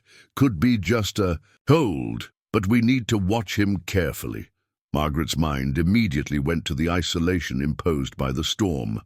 No doctor, no way to get help if Samuel's condition worsened, no access to medicines beyond what they had in the house. The vulnerability of their situation struck her with full force. Jacob appeared in the kitchen, as if summoned by her distress, taking one look at the scene and immediately grasping the situation. "What can I do?" he asked simply. "I don't know," Margaret admitted, her voice breaking slightly. "If he gets worse, we can't get to town, can't call for help." "We'll manage," Jacob said firmly. "Mrs. Chen knows more about treating sick babies than most doctors, and we've got supplies. Samuel's strong, and he's got 3 people who'll fight to keep him healthy." The quiet confidence in Jacob's voice was exactly what Margaret needed to hear. She felt some of the panic subside, replaced by determination to do whatever was necessary to help her son. The next 3 days tested all of them. Samuel's fever spiked and broke repeatedly, leaving him weak and fretful. Margaret barely slept, staying by his side around the clock, nursing him whenever he would take nourishment and bathing him with cool cloths when the fever climbed too high. Mrs. Chen proved invaluable, brewing teas from herbs in her carefully, maintained stores, preparing broths designed to keep Samuel hydrated, and sharing knowledge accumulated over decades of caring for sick children. Her calm competence was a steady anchor during the most frightening moments, but it was Jacob's support that surprised Margaret the most. He took over many of her usual household tasks without being asked, ensuring that she could focus entirely on Samuel's care. He sat with the baby during the worst hours, walking the floors when Samuel was too restless to sleep, freeing Margaret to catch brief moments of rest. "You don't have to do this," Margaret told him during one of their midnight vigils, watching, as he gently bounced Samuel while she tended to Rebecca. "Yes, I do," Jacob replied quietly. "He's part of this family, and the family takes care of each other." The simple statement hit Margaret with unexpected force. Family. The word implied connections that went far beyond legal documents or economic arrangements. It suggested bonds of affection and mutual responsibility that had somehow developed, despite the unusual circumstances of their relationship. On the 4th day, Samuel's fever finally broke completely. He nursed with renewed vigor, his eyes bright and alert for the first time in days. Margaret felt tears of relief streaming down her face as she held her son, healthy and safe once again. "There now," Mrs. Chen said with satisfaction, watching Samuel's eager nursing. "I told you he was a fighter. Takes more than a little fever to defeat a boy with his spirit." Jacob appeared in the doorway, drawn by the change in atmosphere. When he saw Samuel nursing contentedly, his face broke into a smile of genuine relief and joy. "He's better," he said, and Margaret heard the same emotional investment in his voice that she would have expected from the baby's father. "Thanks to you both," Margaret said, her voice thick with emotion. "I don't know what I would have done without your help." "That's what we're here for," Jacob replied simply. "That's what families do." There was that word again. Family. Margaret was beginning to understand that their household had indeed become a family of sorts, bound together by more than legal obligation or economic necessity. They had shared fears and joys, supported each other through crisis, and discovered that the connections between them ran deeper than any of them had initially realized. As January blended into February and the snow continued to define their world, Margaret found herself settling into this new understanding of their relationship. The legal papers that bound her to Jacob's service still existed, still defined the formal structure of their arrangement, but the emotional reality of their daily life had evolved far beyond those constraints. She caught herself looking forward to Jacob's return from the barn each evening, anticipating the stories he would share or the books he might suggest. She valued his opinion on household matters, sought his advice on decisions affecting the twins and found comfort in his steady presence during both ordinary days and moments of crisis. Most surprisingly, she began to notice the small ways that Jacob sought her approval and attention. He would linger over meals she had prepared with particular care, compliment her organizational improvements to the household, and show genuine interest in her thoughts and opinions on the books they both read. One evening in late February, as they sat reading by the fire while the twins played on the floor between them, Margaret realized with startling clarity that she was content, not just resigned to her situation or grateful for better treatment than she had expected, but genuinely happy with the life they had built together. The recognition was both liberating and terrifying. Contentment implied acceptance, even embrace, of circumstances she had initially seen as tragic. It suggested that she was allowing herself to care about people and places that were supposed to be temporary features of her life. But perhaps most disturbing was the growing awareness that her feelings for Jacob were becoming more complex than simple gratitude or respect. She found herself noticing the way lamplight played across his features as he read, appreciating the gentle competence of his hands as he played with the twins, feeling a flutter of anticipation when she heard his voice or footsteps. These were dangerous feelings for a woman in her position. Jacob held legal power over her life and future, making any romantic attachment inherently complicated and potentially catastrophic.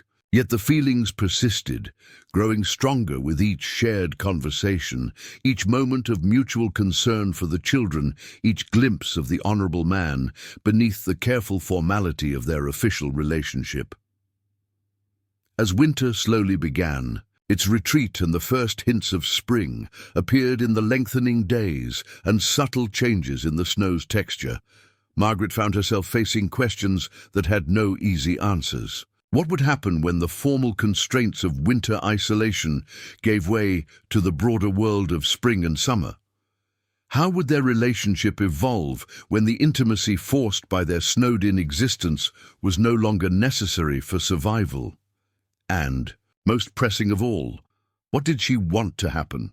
For the first time since the auction, Margaret was being forced to consider the possibility that her future might hold choices she had never dared to imagine, opportunities that could transform tragedy into something entirely unexpected.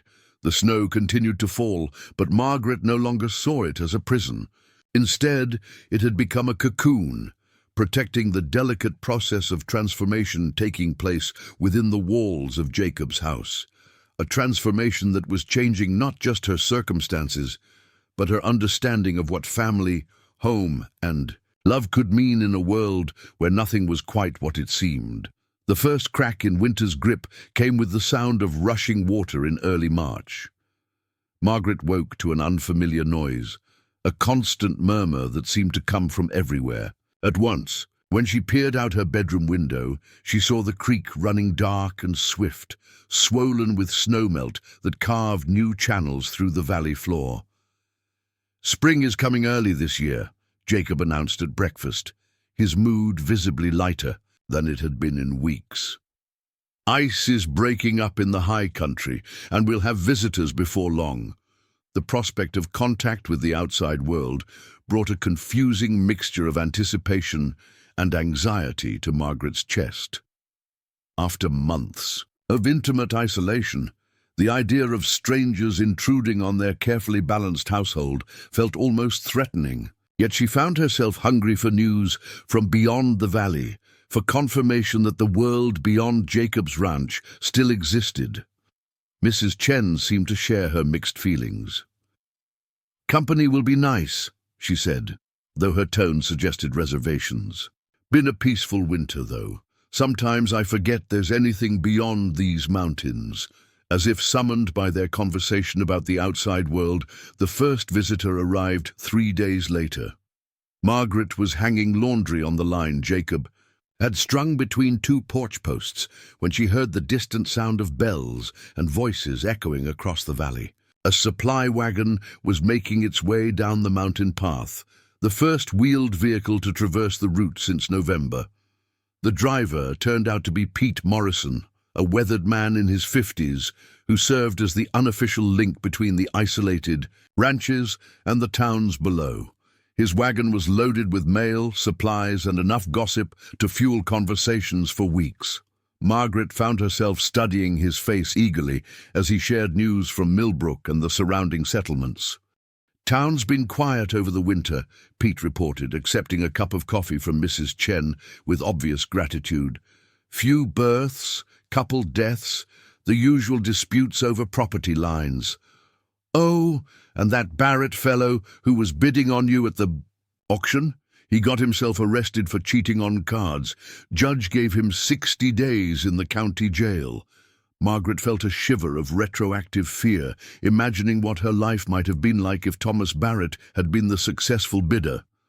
The man's fate seemed like vindication of Jacob's intervention, though she was careful not to let such thoughts show on her face. "Any word about Daniel Sullivan?" Jacob asked quietly, his question catching Margaret off guard.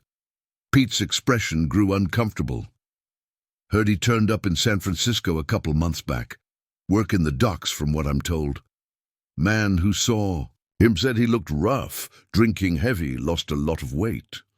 Margaret felt a complex stab of emotion at this news about her estranged husband. Part of her had wondered if Daniel might eventually return, might try to reclaim his family, or at least express some regret for his abandonment. Hearing that he was alive but apparently spiraling deeper into dissolution was somehow worse than not knowing. "Thank you for telling me," she managed, her voice steady despite the turmoil in her chest. Jacob's eyes met hers across the room, and she saw understanding there, perhaps even a flicker of protectiveness. The moment passed quickly, but it left Margaret with the unsettling realization that Jacob was watching for her emotional reactions, concerned about her well-being in ways that went beyond his obligations as her legal guardian. Pete's visit marked the beginning of a steady stream of spring callers. Neighbors who had been cut off by winter storms began making social visits. Supply wagons became regular occurrences, and even a traveling preacher arrived to conduct delayed baptisms and marriages for families who had been waiting out the snowy months. Each visitor brought subtle changes to the household dynamic. Margaret found herself acutely aware of how their arrangement appeared to outsiders, conscious of the questions that might arise about her presence and role in Jacob's household. The easy familiarity she had developed with Jacob during their winter isolation suddenly seemed potentially scandalous when viewed through the eyes of conventional society. The situation became more complicated when Martha Henderson, wife of a neighboring rancher, arrived for what she claimed was a social call, but which quickly revealed itself as a fact-finding mission about Margaret's circumstances. "Such an unusual arrangement," Martha observed, her eyes scanning the parlor with obvious curiosity. "A single man, a young mother with children. People do talk, you know." Margaret felt heat rise to her cheeks, understanding the implications of Martha's words. "Mr. Hayes has been nothing but honorable," she said firmly. "Mrs. Chen is here as well, providing proper oversight." "Oh, of course," Martha replied, though her tone suggested skepticism. "Still, appearances matter, especially in a small community. Perhaps it would be wise to consider alternative arrangements." The conversation left Margaret shaken, forced to confront the reality that their winter cocoon of acceptance and growing affection existed in opposition to social conventions that most people considered inviolable. A single man and a woman of childbearing age living in the same household, regardless of legal documents or practical necessities, would always be subject to suspicion and gossip. That evening, she found Jacob in his study, reviewing account books by lamplight. The sight of him bent over his ledgers, sleeves rolled up and hair falling across his forehead, made her heart perform an uncomfortable flutter that only reinforced the legitimacy of Martha Henderson's concerns. "May I speak with you?" "Margaret." asked from the doorway. Jacob looked up immediately, setting aside his pen. "Of course. Come in."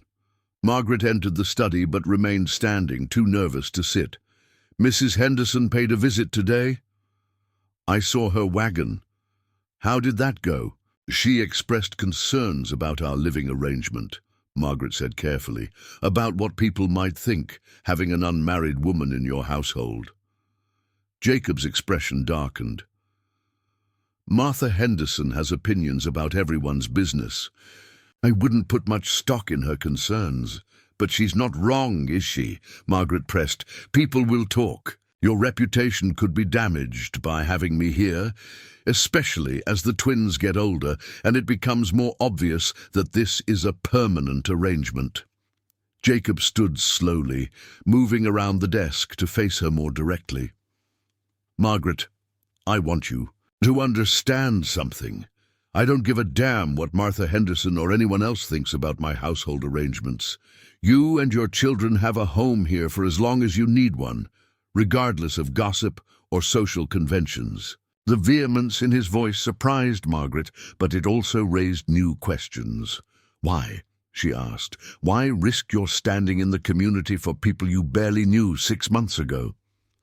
Jacob was quiet for a long moment, his green eyes studying her face with an intensity that made her pulse quicken. When he finally spoke, his voice was lower, more personal than she had ever heard it. "Because somewhere along the way, you stopped being strangers," he said simply. "You became family, and family protects each other regardless of what it costs."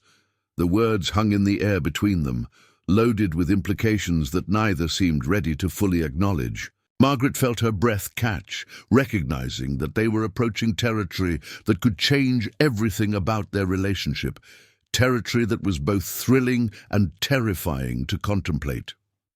"Jacob," she began, then stopped, unsure how to voice the thoughts tumbling through her mind. "I know," he said quietly. "I feel it too, but I also know your situation, the constraints you're under. I won't take advantage of that, Margaret.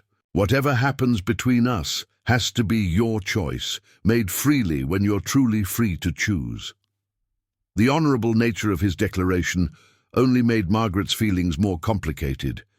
Here was a man who could legally command her compliance in all things, yet he was voluntarily limiting his own power out of respect for her autonomy. The contrast with Daniel's selfish abandonment could not have been more stark. Their conversation was interrupted by the sound of crying from upstairs, Samuel announcing his displeasure with being awakened from sleep. Margaret excused herself to tend to the babies, but the weight of Jacob's words followed her up the stairs and lingered in her thoughts as she nursed her son in the quiet darkness of her room. The next few weeks brought accelerating change to their isolated world. Spring work began in earnest, with Jacob spending long days in the fields and pastures, preparing for planting and checking on cattle that had weathered the winter in sheltered valleys. The rhythm of their days shifted from the contemplative pace of winter to the urgent demands of the growing season. Margaret found herself taking on more responsibility for the household management as Jacob's attention turned to outdoor tasks. She coordinated with Mrs. Chen to preserve early vegetables from the garden, managed the increasingly complex logistics of feeding harvest crews and seasonal workers, and began teaching herself the bookkeeping skills necessary to track household expenses and supply needs. The work was demanding but satisfying in ways that surprised her. For the first time since her marriage, Margaret felt like she was developing genuine competence in areas that mattered, building skills that would serve her regardless of what the future might hold. The knowledge that she was contributing meaningfully to the household's success gave her a sense of purpose that had been missing from her life for years. It was during one of her bookkeeping sessions that Margaret made a discovery that changed her understanding of her own situation.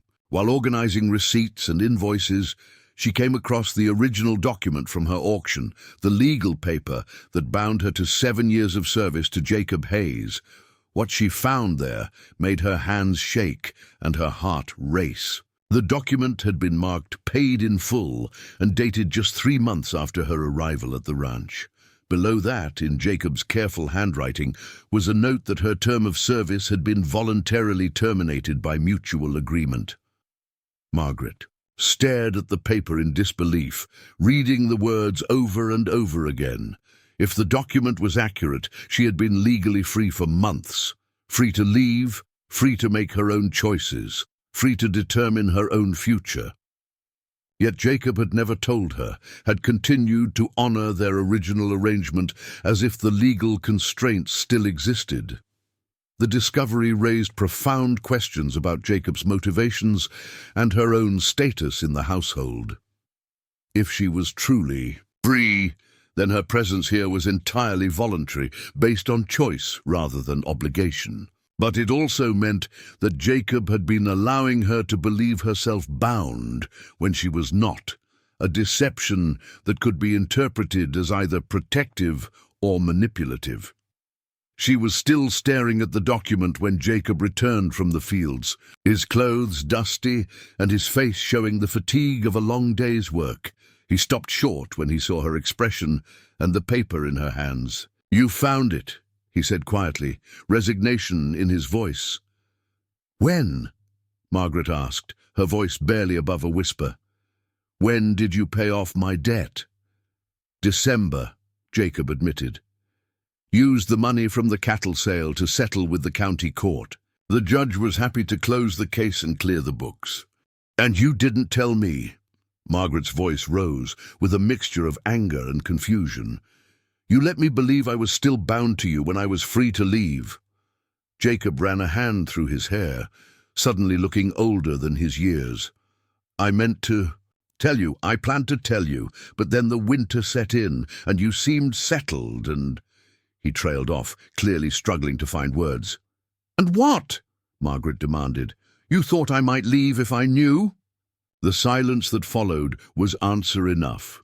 Margaret felt a complex tangle of emotions, anger at the deception, gratitude for the freedom she hadn't known she possessed, and underneath it all, a treacherous flutter of hope at the implication that Jacob valued her presence enough to fear losing it. "I was wrong not to tell you," Jacob said finally. "I justified it by telling myself I was protecting you, giving you time to recover from everything you'd been through. But the truth is, I was protecting myself. I was afraid that if you knew you could leave, you would." Margaret set the document down with trembling hands, her mind racing through the implications of this revelation. Every interaction over the past months took on new meaning when viewed through the lens of her actual freedom. Every kindness Jacob had shown, every consideration for her feelings, every careful respect for her autonomy, all of it had been genuine rather than calculated. To maintain control over valuable property. "I need time to think," she said, standing abruptly. "Margaret, please." "I said I need time," she repeated, her voice sharper than she had ever used with him before. She left the study and climbed the stairs to her room, where the twins were, playing peacefully in their crib. The sight of her children, healthy, happy, secure, forced her to confront the practical realities of her situation alongside the emotional complexities. If she was truly free, where would she go? What would she do? She had no money, no family to turn to, no skills that would allow her to support herself and 2 infants in the wider world. The security and comfort she had found at Jacob's ranch weren't just pleasant conveniences. They were necessities that would be nearly impossible to replicate elsewhere. But more than that, she had to acknowledge the truth that made Jacob's deception both understandable and painful. She didn't want to leave.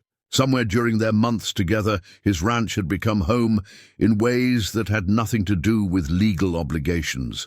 The thought of taking her children away from this place, away from Mrs. Chen's doting care and Jacob's steady presence, felt like contemplating amputation. Yet the knowledge that she had been deceived, even for protective reasons, shook her growing trust in Jacob's character. How could she build a future with someone who had withheld such crucial information about her own life? How could she be certain that other deceptions weren't waiting to be discovered? As evening fell and the household settled into its familiar routines, Margaret remained in her room, wrestling with questions that had no easy answers. Her freedom, which should have been a cause for celebration, instead felt like a burden that demanded choices she wasn't prepared to make. Through her window, she could see Jacob working in the barn by lamplight, his movements carrying the weight of exhaustion and, she suspected, emotional strain. Part of her wanted to go to him, to work through this crisis together as they had faced other challenges. But another part of her needed to maintain distance, to figure out who she was as a free woman before deciding what kind of future she wanted to build. The twins fussed softly, demanding attention that pulled Margaret back to the immediate present. As she tended to them, singing the lullabies that had become their evening ritual, she realized that whatever decisions lay ahead, they would be shaped not just by her own desires, but by her responsibility to give Rebecca and Samuel the best possible life. Freedom, she was learning, was more complicated than she had ever imagined. The tension in the household stretched through 3 uncomfortable days, heavy as the thunderclouds gathering over the mountain peaks. Margaret maintained her regular routines, caring for the twins, helping Mrs. Chen with meals, managing the household accounts. But conversation between her and Jacob became stilted, formal, careful. They circled each other like wary animals, both aware that something fundamental had shifted, but uncertain how to navigate the new terrain. Mrs. Chen, wise in the ways of human nature after 7 decades of life, watched their dance of avoidance with growing impatience. On the 4th morning, she cornered Margaret in the kitchen while Jacob was out checking fence lines. "This nonsense has gone on long enough," the older woman declared, hands planted firmly on her hips. "You're both acting like fools, tiptoeing around each other when you should be talking." Margaret looked up from the bread dough she was kneading, flour dusting her hands and forearms. "It's complicated, Mrs. Chen. He lied to me about something fundamental." "He protected you," Mrs. Chen interrupted sharply. "There's a difference, though I'll grant it sometimes a fine line. The question is, what are you going to do about it?" "I don't know," Margaret admitted, her shoulders sagging with the weight of uncertainty. "I've been thinking about it constantly, but I can't seem to find clarity." Mrs. Chen moved to the stove, busying herself with stirring a pot of soup. While organizing her thoughts, "Let me tell you something about Jacob Hayes," she said finally. "I've worked for this family for 15 years, watched that boy grow from a grieving teenager into the man he is today. He's made mistakes, plenty of them, but deception for selfish gain isn't one of his sins." Margaret paused in her kneading, listening intently. "When he bought you at that auction," Mrs. Chen continued, "I thought he'd lost his mind, spending that kind of money on strangers, taking on the responsibility of children that weren't his. It seemed like the act of a man with more heart than sense. And now?" Margaret asked quietly. Mrs. Chen turned to face her directly, her expression serious but kind. "Now I think it was the smartest thing he ever did.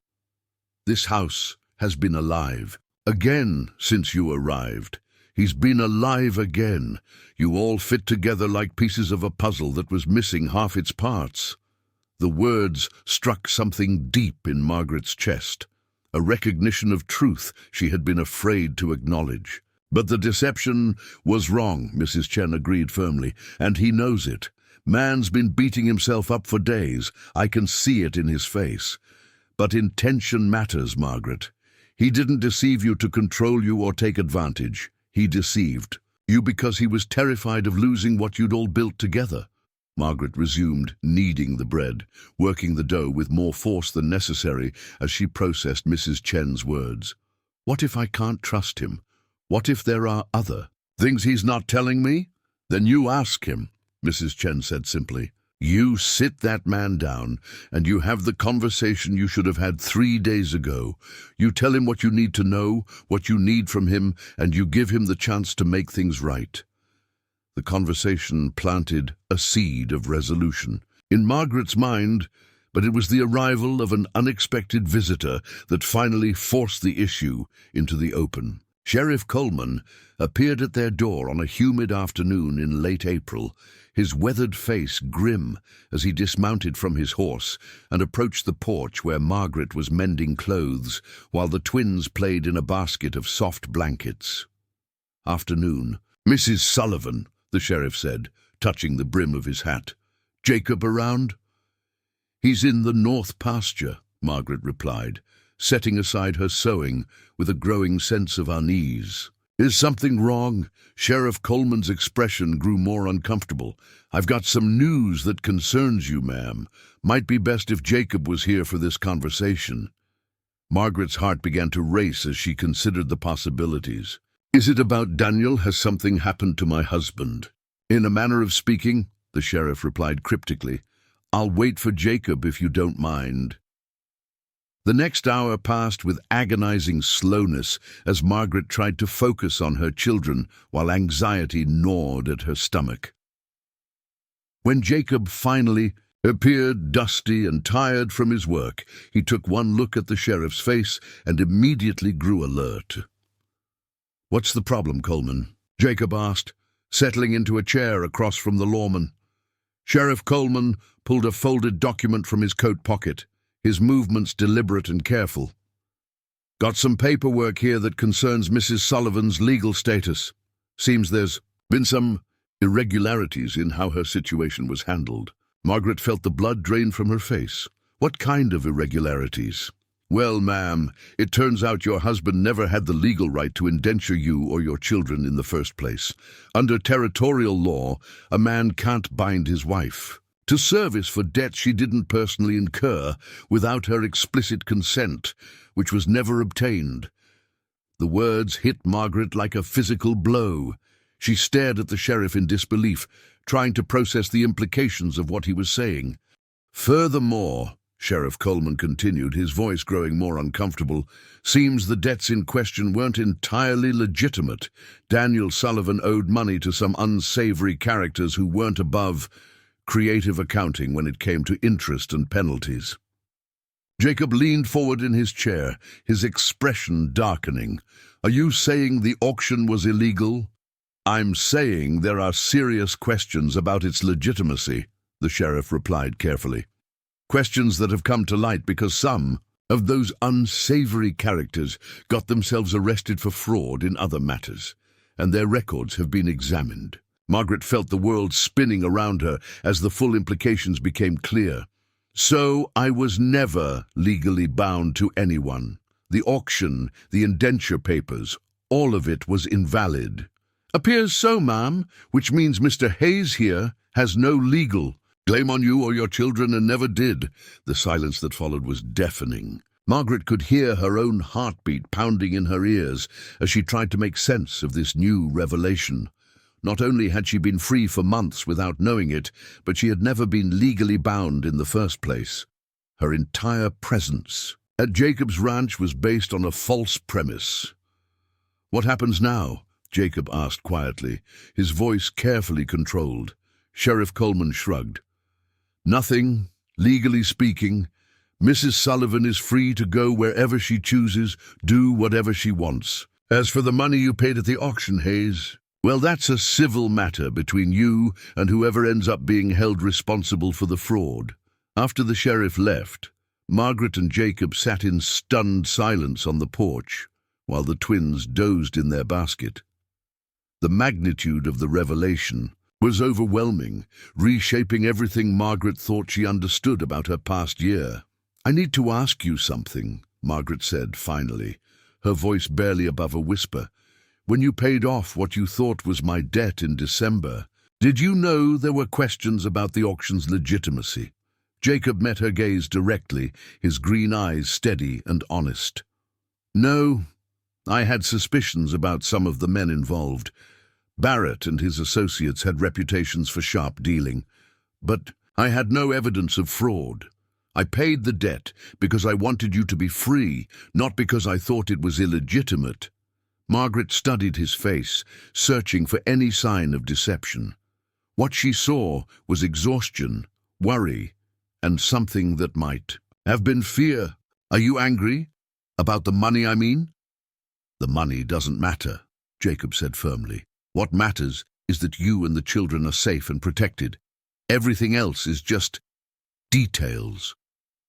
His response revealed the depth of his feelings in ways that formal declarations might not have. A man motivated purely by financial considerations would be furious about being cheated out of such a substantial sum. Jacob's immediate dismissal of the monetary loss in favor of their welfare spoke volumes about his priorities. Jacob, Margaret, began, then stopped, struggling to find words adequate to the moment. I know this changes things, he said quietly. I know you have decisions to make about your future. I just want you to know that whatever you decide, you'll have my support. If you want to stay, you'll always have a home here. If you want to leave, I'll help you get established wherever you choose to go. The generous offer, made without conditions or expectations, was the final piece Margaret needed to understand Jacob's character completely. Here was a man who had spent a fortune to protect her family, provided them with safety and comfort for nearly a year, and was now prepared to help her leave if that's what she wanted, all without asking for anything in return.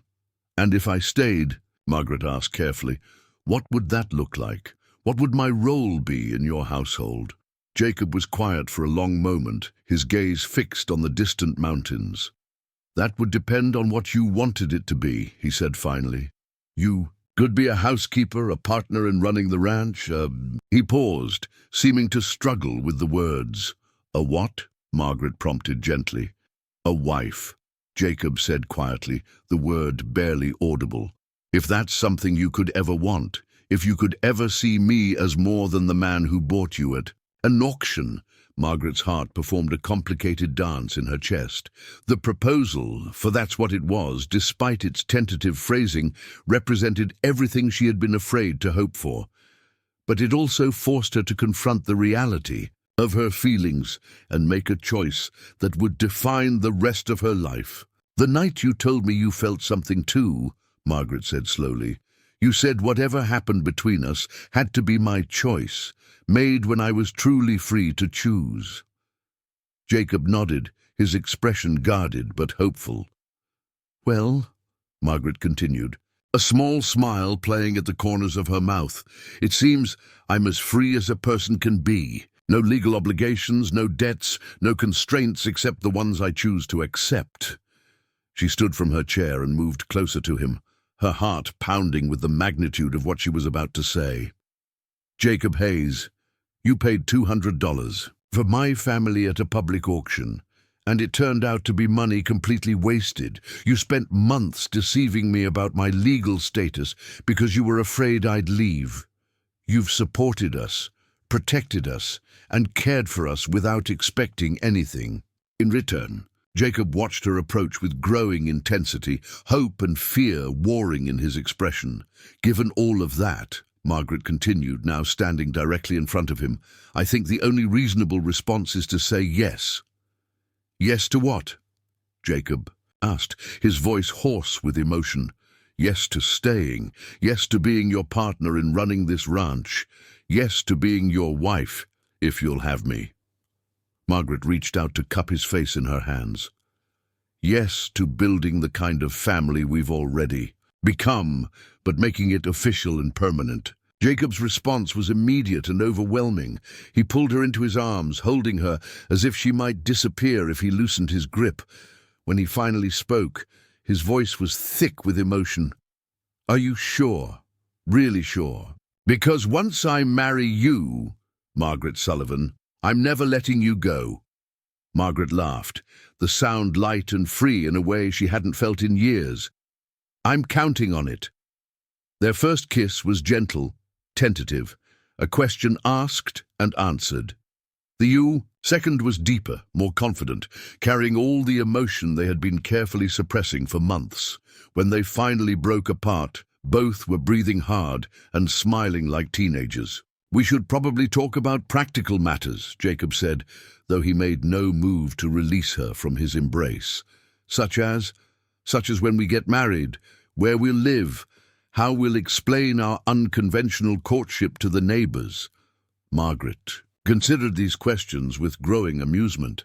I think Mrs. Chen will volunteer to explain things to anyone who asks. As for when... She glanced at the twins, who were beginning to stir from their nap. Soon. I don't want to wait any more for our life together to begin. The traveling preacher will be back through in 2 weeks, Jacob said. That soon enough? Perfect, Margaret agreed. Though I should warn you I come with some rather demanding dependents. Jacob's gaze shifted to the twins, his expression softening with unmistakable love. Rebecca and Samuel aren't dependents. They're my children now, same as if they were born to us. I hope you know that. The casual certainty in his voice brought tears to Margaret's eyes. After Daniel's abandonment, she had never dared hope that someone would willingly take on the responsibility of raising her children.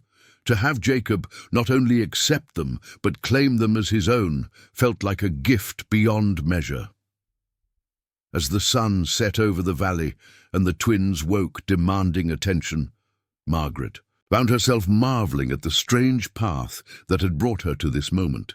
What had begun as the worst day of her life, standing on those courthouse steps with her children, facing an uncertain future, had somehow led to the best possible outcome she could have imagined. In 2 weeks, she would marry Jacob Hayes. Not because legal documents compelled her to, not because she had no other choice, but because she loved him and wanted to build a life with him. The irony wasn't lost on her that the auction meant to strip away her freedom had ultimately given her the greatest freedom of all. The freedom to choose love over obligation, hope over despair, and family over solitude. As Jacob helped her carry the twins inside for their evening meal, Margaret realized that she had finally found what she had been searching for all her life, a home where she was valued, protected, and loved for exactly who she was. The journey had been harder than she ever could have anticipated, but the destination was worth every struggle along the way. 2 weeks later, on a perfect May morning when the valley blazed with wildflowers and the air carried the sweet promise of summer, Margaret Sullivan became Margaret Hayes in a ceremony that would be talked about for years throughout the mountain communities.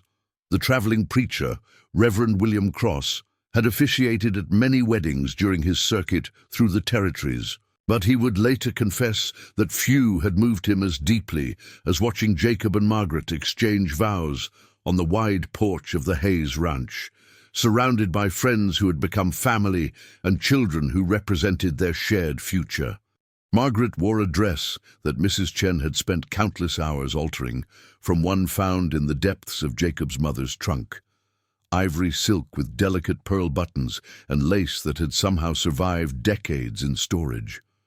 When Jacob first saw her descending the stairs that morning, his sharp intake of breath and the wonder in his eyes told her everything she needed to know about how she looked. The guest list was deliberately small but carefully chosen. Pete Morrison had spread word of the wedding during his supply runs, and neighbors from throughout the valley had come to witness the union. Even Martha Henderson attended, her earlier disapproval apparently forgotten in the face of evident happiness radiating from the couple. Rebecca and Samuel, now 8 months old and beginning to show distinct personalities, served as inadvertent entertainment throughout the ceremony. Samuel attempted to crawl across the porch during the vows, while Rebecca charmed everyone within reach with her infectious giggles. When Reverend Cross pronounced Jacob and Margaret husband and wife, both babies seemed to approve, clapping their tiny hands in perfect timing. The kiss that sealed their marriage was tender but confident, a public declaration of feelings that had been growing for months in the quiet spaces between words. When they broke apart, the assembled guests erupted in applause that echoed across the valley like a celebration given voice. Mrs. Chen had outdone herself preparing the wedding feast, creating a banquet that showcased the abundance of their mountain home. Fresh trout from the creek, venison from Jacob's hunting, vegetables from their expanded garden, and bread that made the neighbors sigh with envy. The wedding cake, a towering creation of 3 layers, decorated with crystallized flowers, stood as the centerpiece of a table that groaned under the weight of shared abundance. As the afternoon wore on and the guests settled into the comfortable rhythm of mountain hospitality, Margaret found herself stealing quiet moments to absorb the reality of her transformation.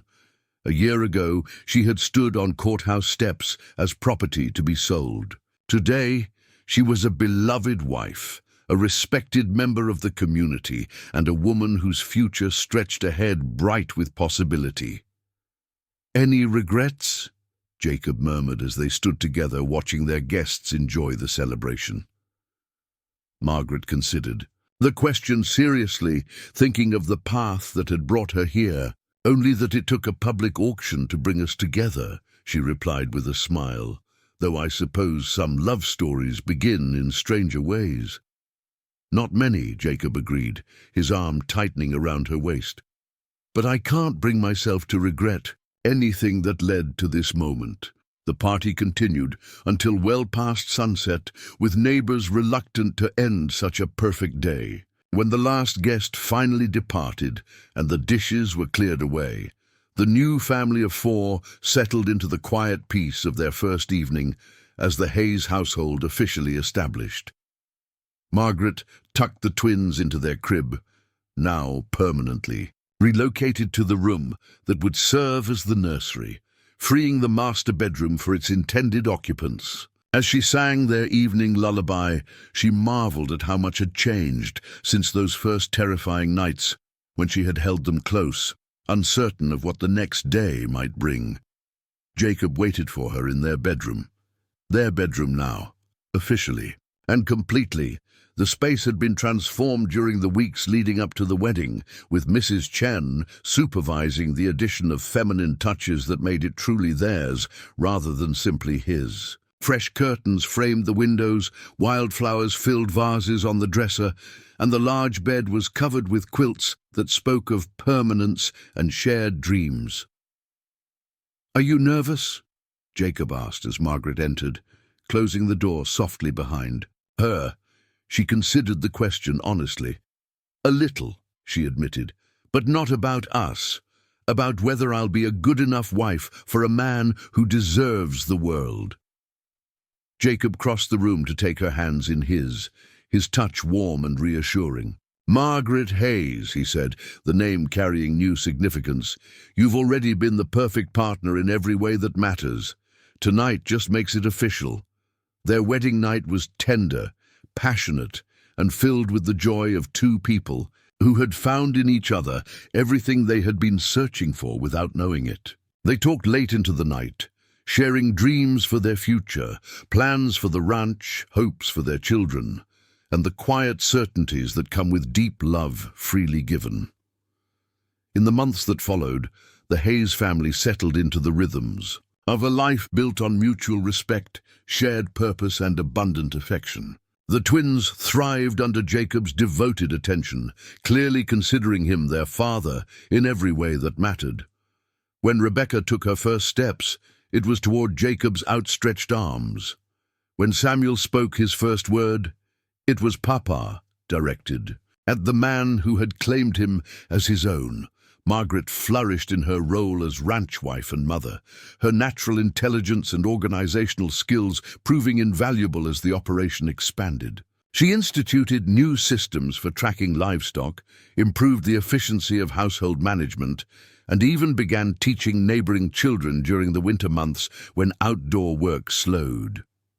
The scandal that Martha Henderson had predicted never materialized. Instead, the Hayes family became known throughout the valley as an example of how love could triumph over circumstances, how families could be built from choice rather than just blood, and how the most unlikely beginnings could lead to the most beautiful endings. 5 years later, As Margaret stood on the same porch where she had been married, watching Jacob teach 6-year-old Rebecca and Samuel to ride their first ponies, she reflected on the strange journey that had brought them all to this moment of perfect contentment.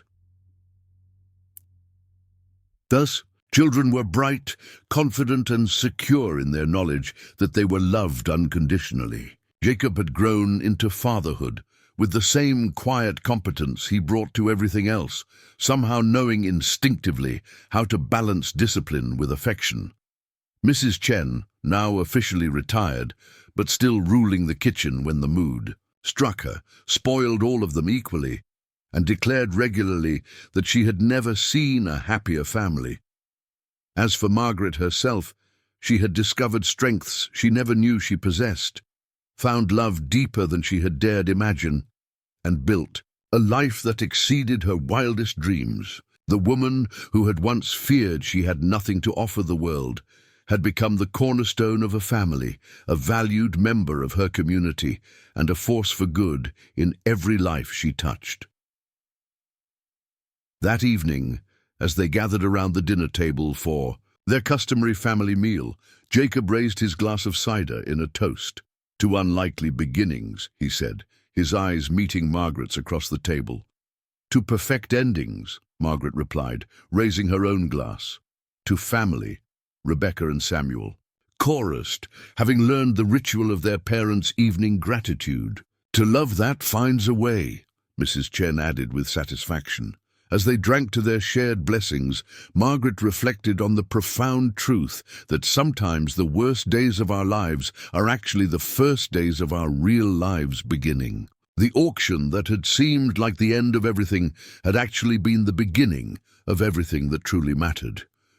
In a world that often seemed harsh and unpredictable, the Hayes family had created a haven of warmth, security, and unconditional love. It was a legacy that would endure for generations, built on the simple but revolutionary idea that families are created not just by blood or law, but by the conscious choice to love, protect, and cherish those who matter most. And if sometimes Margaret still thought about that terrifying morning on the courthouse steps, it was only to marvel at how perfectly everything had worked out in the end, and to feel grateful beyond measure for the stranger who had seen something worth saving in a desperate woman with 2 babies and a heart that refused to give up hope.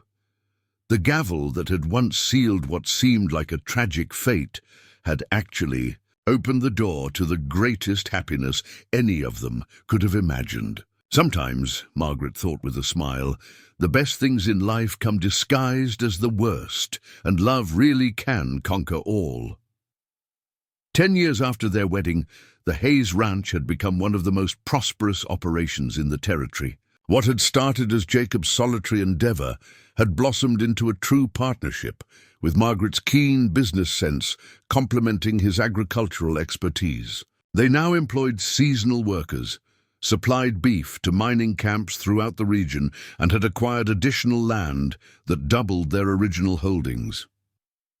The twins, now 15, had grown into remarkable young adults who bore little resemblance to the helpless infants Margaret had clutched so desperately at that long-ago auction. Rebecca had inherited her mother's quick intelligence and her adoptive father's steady determination, excelling in her studies while also proving herself capable with horses and cattle. Samuel possessed an artist's eye that saw beauty in everything around him, spending hours sketching the wildlife and landscapes of their mountain home when he wasn't helping with ranch work. Margaret understood the feeling. Even now, surrounded by the evidence of their happiness and success, she sometimes found it hard to believe that the desperate woman who had stood on those courthouse steps clutching her babies had become this confident, fulfilled person. The transformation felt miraculous, like something from a fairy tale rather than real life. But then Rebecca would laugh at something Samuel had drawn, or Jacob would share news of a particularly successful cattle sale, or Mrs. Chen would appear with a plate of cookies and a gentle scolding about working too hard. And Margaret would remember that this was indeed her reality, a life built on love, sustained by hard work and blessed beyond measure. The greatest testament to their success was the stream of visitors who had begun arriving in recent years. Word of their story had spread throughout the territories, carried by traveling preachers, supply wagons, and the inevitable gossip networks that connected even the most remote communities. Young couples facing their own hardships would make the long journey to seek advice from the woman who had survived public auction to build a thriving family business. Margaret welcomed these visitors warmly, sharing both practical wisdom about ranch management and emotional insights about overcoming adversity. She had learned that their story offered hope to people struggling with their own impossible circumstances, proof that even the darkest beginnings could lead to bright endings. The secret, she would tell young wives facing overwhelming debt or abandonment, is to remember that every ending is also a beginning. What feels like the worst day of your life might actually be the first day of your real life starting. One particularly memorable visitor was a young woman named Sarah, who arrived with her 3 small children after her husband's death had left her facing foreclosure. Margaret recognized something of her former self in Sarah's desperate courage, the way she held her children close while trying to project strength she didn't feel. "I heard about your auction," Sarah said quietly that first evening, after the children were fed and settled. "I heard how you survived it, how you made something beautiful from something terrible. I'm facing my own auction next month, and I needed to see that it was possible to survive." Margaret spent 3 days with Sarah, sharing not just encouragement, but practical strategies for navigating the legal system, protecting her children, and maintaining her dignity even in the worst circumstances. When Sarah left, she carried with her not just hope, but a concrete plan for avoiding the fate that had once seemed inevitable. 6 months later, a letter arrived reporting that Sarah had successfully negotiated with her creditors, avoided auction, and was rebuilding her life on her own terms. It was one of dozens of such letters that arrived regularly, each one a reminder that their story continued to ripple outward, touching lives and changing outcomes in ways they could never have imagined. As Margaret filed Sarah's letter with the others in her desk drawer, she reflected on the unexpected ways that pain could be transformed into purpose. Her experience at that courthouse auction, which had seemed like the ultimate humiliation at the time, had become a source of strength and wisdom that she could share with others facing similar trials. The children, now old enough to understand the full story of their family's origins, had become fierce defenders of their parents' journey. When occasionally someone would make a thoughtless comment about their unusual family circumstances, Rebecca and Samuel would respond with a passion that made Margaret's heart swell with pride. "My parents chose each other," Rebecca had declared to a visitor who had questioned the propriety of their parents' courtship. "They chose love over convenience, hope over despair, and family over convention. I can't think of anything more romantic or respectable than that." Samuel, whose artistic nature made him especially sensitive to the emotional undercurrents around him, had begun working on a series of paintings that told their family's story. His latest work depicted the courthouse auction, but instead of focusing on the tragedy of the moment, he had captured it as the beginning of something beautiful, the first stroke in a masterpiece that would take years to complete. As Margaret looked around their home on this particular evening, Rebecca helping Mrs. Chen prepare dinner while discussing her plans for teacher training, Samuel showing Jacob his latest sketches of the spring calves, the warm light of oil lamps casting everything in golden hues, she felt the deep satisfaction of a life well lived. 20 years had passed since that September morning when the gavel had fallen and changed everything, 20 years of laughter and tears, challenges and triumphs, ordinary moments and extraordinary love. Margaret Hayes had built a legacy that extended far beyond her own family, touching countless lives and proving that the human capacity for resilience, love, and hope could overcome even the most daunting obstacles. Up next, you've got two more standout stories right on your screen. If this one hits the mark, you won't want to pass these up. Just click and check them out. And don't forget to subscribe and turn on the notification bell so you don't miss any upload from us.